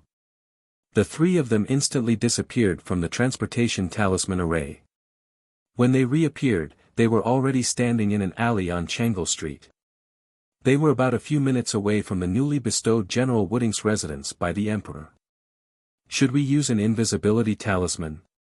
the little Crown Princess asked with a curious expression. Xiao Ye's mouth twitched. "Where can't our Crown Prince go? Why use an invisibility talisman? It's not like we're going to sneak around." His Highness the Crown Prince immediately nodded. "We're going to watch the show openly. Who can chase us out?" The little Crown Princess silently put away her talisman and nodded. "All right then, lead the way." Xiao Ye's mouth twitched. For some reason, he felt that the Crown Princess was actually very keen on watching the show. Don't be fooled by her expressionless face. Heh, there was already a trace of excitement in her tone. The three of them quickly ran to the entrance of General Wooding's residence. Coincidentally, they saw a carriage speeding to the entrance of the general's residence. Before the carriage came to a stop, they saw a figure dressed in red with a swoosh darting out of the carriage. There was a scarlet whip in his hand and he looked like he was about to pick a fight. The little crown princess hurriedly pulled His Highness the Crown Prince to hide under the eaves at the side. She poked her head out to look with a gloating expression. Third Fu acted first and reported later. He asked Imperial Father to approve the marriage. Wushuang came to the door with a whip. Wushuang, this lass, is merely a paper tiger. Don't be fooled by how she's all bark and no bite. She'll definitely wilt after being coaxed with a few words. Crown Prince Mo whispered into his daughter-in-law's ear. While they were talking, they saw a white figure stumbling out of the alley. With a sharp cry, she threw herself in front of Princess Wushuang. Princess, I beg you to show mercy. And Wushuang took a closer look and couldn't help but roll her eyes. Wasn't it Bao Cuiping, Bao Wushuang's daughter, who she had seen at the restaurant yesterday? Bao Cuiping was crying so hard that she looked like she was about to stop breathing. She sobbed and said, Your Highness, please be magnanimous and let Cuiping go. Please don't steal my husband from me, okay? You are noble, dignified, and beautiful. Why do you have to steal someone else's husband? I already have an engagement with my husband. Princess Wushuang was so angry that her face turned pale. She suddenly flung Bao Cuiping's hand away and said harshly, What nonsense are you talking about? Do you believe that I will whip your stinky mouth to death? The princess was so anxious that she burst out with vulgarities. Her eyes widened in anger and Bao Cuiping shrank back in fear. I want to steal your man. Princess Wushuang said angrily, What are you thinking? Can't you see that I am also here to ask about the situation? Get out of here immediately. Chapter 40-45. With a creaking sound, the door of General Wooding's residence suddenly opened to both sides. Third young Master Fu appeared in front of An Wushuang in a flash. When An Wushuang saw this guy, she was instantly enraged. She raised her whip and lashed it at his handsome face that didn't stop. I'll whip you to death, you little bastard. How dare you scheme against me? Tell me, did you say something in front of His Majesty? This imperial edict came as fast as lightning. She was just sitting at home, and disaster came from the heavens. The imperial edict hit her on the spot, and she was stunned on the spot. The most infuriating thing was that when she sent a message to her father happily replied with 2 lines of words, Congratulations, my daughter. His Majesty has finally done something serious and settled my daughter's marriage. I can also continue to guard the border with peace of mind. Third young Master Fu blinked and reached out to grab the tail of her whip. The fiery red whip immediately straightened. What are you doing? It's only been an hour and you want to kill your husband? Who is my husband? And Wushuang stuttered, her face red with anger. You. Shameless. What's there to be shameless about? Third young Master Fu pulled the whip and instantly pulled his wife from one end to the other. He reached out to hug her skillfully. And Wushuang kicked him in anger. Let go. Ha, I'll let go if you win. Shameless. Who's the shameless one? Could it be that you've forgotten that when we first met, the moment you jumped into my carriage, you stretched out your hand to tease me? You. Princess Wushuang was so angry that she was speechless. She glanced and saw several men and women with ugly expressions walking out of General Wooding's residence. The Marquis of Marquis Ning's residence and the second Madame Bao, were all present. Their expressions were ugly. Luckily, General Wooding's residence occupied a large area. The entrance was an empty piece of land. Other than the general's residence, there were no other residences nearby. Thus, the group of people made a ruckus at the entrance and did not attract much attention from outside the alley. Cousin. When Miss Bao saw third young Master Fu, she did not dare to call him husband so shamelessly in front of him. She looked at him plaintively, but he didn't even look at her. He only took the whip from his wife and rolled it up before throwing it into his inner world. Princess Wuxia was so angry that she struggled in his arms for a while, but she couldn't get out. She wanted to bite him to death. What are you trying to do? I haven't seen my wife for a long time. I want to give her a hug to relieve my longing. Third young Master Fu blinked and looked at her with an aggrieved expression. He mumbled, "Shuang Shuang, I am injured." And Wuxia was slightly shocked. She quickly looked at him and asked subconsciously, "Where are you hurt?" With this fellow's cultivation, he shouldn't have been captured by a few corpse puppets, right? Here. Third young Master Fu teased his wife as if no one else was around. He reached out, grabbed her small hand and pressed it against his heart. And Wuxia's pretty face flushed red. She felt that the heart of the person under her was boiling like a fire. She immediately spat at him and said angrily, "Let go of me." Miss Bao fainted immediately. The maidservant beside her quickly reached out to catch her body and screamed, "Third young master, Miss Bao fainted." "Which day doesn't she faint?" Third young Master Fu sneered. Chapter 40-46. I'm not a doctor. You can't possibly give her a diagnosis, right? His tone was cold and indifferent as he said, "Why aren't you taking her to the medical hall to find a doctor? She probably has some hidden illness that makes her faint so easily."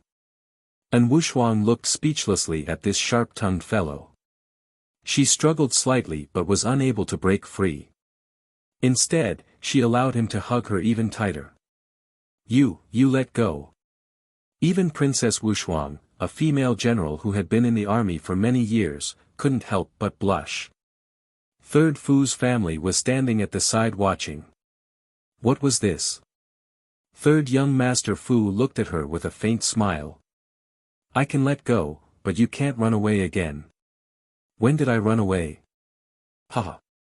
Third Fu loosened his embrace and grabbed Wuxia's small hand.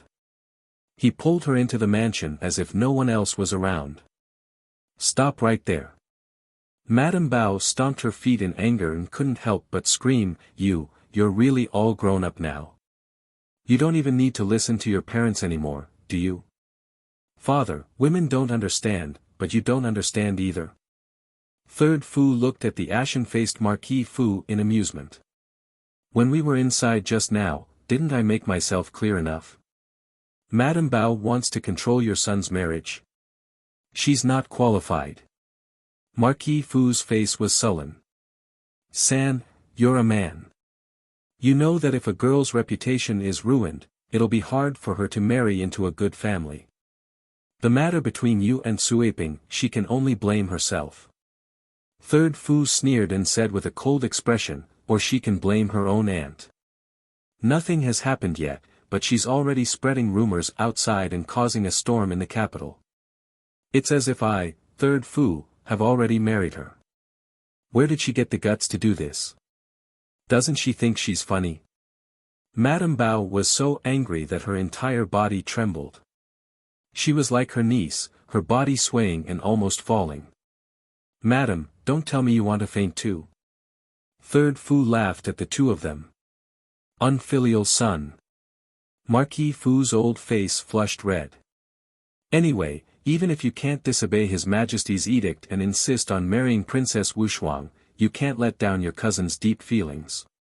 You must marry your cousin. At the very least, she must be a concubine." "Concubine? Wouldn't that be too unfair to my cousin?" Third young Master Fu said with a smile. "It's good that you know." Madame Bao was furious. She curled her lips and shouted, "If you really know your mistake, it's not impossible to make your cousin a co-wife after 3 months of marriage." Ha ha ha ha ha. Third young Master Fu hugged Princess Wuxia's slender waist and laughed wildly. "What are you laughing at?" Madame Bao flew into a rage out of embarrassment. "Madam, don't worry. Your Bao family's status is noble. How can you let Miss Bao be a concubine?" Third young Master Fu gave a strange smile. Before I left the palace, I went to the Empress to ask for a decree. I will bestow a marriage between fourth brother and cousin. The two of them will love each other dearly and will be together forever. Oh, counting the time, the Empress's decree should be reaching Marquis Ning's estate soon. Why aren't the two of you going back to receive the decree? It's not good to keep the eunuch delivering the decree waiting for a long time. You. Madame Bao turned pale with fright. She pointed at third young Master Fu and screamed in a trembling voice, You! She immediately spat out a mouthful of blood and fainted on the spot. Arbor looked speechlessly at Mo Lien. Brothers are indeed the same kind of people. What a scam. See you tomorrow. Chapter 40-47. Apparently, this Madame Bao vomited blood again after returning home. Her entire body was slanted on the bed and she couldn't get up at all. During dinner, Saichi vividly recounted the information she heard. Mother really issued a decree for their family? Saichi nodded. It's true. She betrothed fourth young master and Miss Cousin to Marquis Ning Estate's fourth young master. That fourth young master is Madame Bao's biological son. These past 2 years, Madame Bao has been picking all over the place, wanting to find a rich young miss from a wealthy family to match her son. Unexpectedly, Saichi couldn't resist covering her mouth in amusement. Xiao Mu blinked before setting down the ladle and commenting with a nod, that's not bad either. That day at Blue and White Flower Restaurant, fourth young Master Fu and this cousin of his seemed to be in love with each other. But Madame Bao definitely won't be satisfied. Saichi pursed her lips and said with a smile, Madame Bao wholeheartedly wants her son to climb up the social ladder. How could she possibly hope for her son to marry her niece? The Bao family simply doesn't rank high in the imperial capital. In the end, it's just a small family. Who told her to want to trick others? Arbor humphed. In the end, she tricked herself. Since Mother Queen had decreed the marriage, Madame Bao could only swallow her broken teeth and blood. No matter how much she looked down on her niece, she could only let her own son marry someone else. Those who harmed others would end up harming themselves. She completely brought this upon herself. Arbor's hand paused, and she looked up at the venerable Peach Blossom Immortal who had suddenly appeared beside her. The latter smiled at her the moment he came out and tossed a palm-sized stone in his hand. Jojo, look, we found a sacred meridian on Peak Planet. Arbor's eyes lit up, and she reached out to take the stone from his hand. Chirp chirp, the little girl called out. The little white squirrel immediately flashed out and reached out 2 small paws to hold the stone. It peeled off the outer layer of the stone like peeling a banana, revealing a fist-sized pure gold sacred stone inside. A powerful energy wave rapidly circulated within this tiny sacred stone. The little fellow held it in her hand and stared at it without blinking. Looking up at the grinning venerable Peach Blossom Immortal, the little stoic blinked and asked, "It's useful?" "Of course." The venerable Peach Blossom Immortal raised his hand and took the holy stone from her. "This small piece of holy stone is enough for me to absorb for about an hour. Then let's mine it." The venerable Peach Blossom Immortal nodded with a smile. When Dao Wuji and the rest saw this holy stone, their eyes lit up. Needless to say, they were naturally willing to do the hard work. Arbor nodded in response. The venerable Peach Blossom Immortal said, That guy isn't back yet." As soon as he finished speaking, he heard Mo Lien's voice from outside the door. "What do you want?" The little stoic ran to the door. When she looked up, she saw Mo Lien striding through the door and reaching out to pull her over. The venerable Peach Blossom Immortal rolled his eyes. "Since you're back, let's go." "Where are we going?" Mo Lien and Arbor asked in unison. In a flash, the venerable Peach Blossom Immortal appeared in front of Arbor. "Jojo, have you forgotten? The people from the Pure Heaven sect that we met in the Phoenix Forest. Their stronghold in the Divine Province is located on the outskirts of Dragon Flame City. Realization dawned on Arbor and he nodded his small head. Recently, he had been running between the academy and the capital, wholeheartedly searching for Cerberus blood for Murong Sun, so he had forgotten about this important matter. This was indeed an important matter. You're tuning into the Han Li's Wuxia Adventures YouTube channel. We're so grateful for your support and don't forget to subscribe to join us on this incredible journey through captivating stories. Your generosity through donations truly makes a world of difference, as it's the primary source of revenue that allows me to expand and enhance this channel for you. Thank you from the bottom of my heart for being a part of this adventure.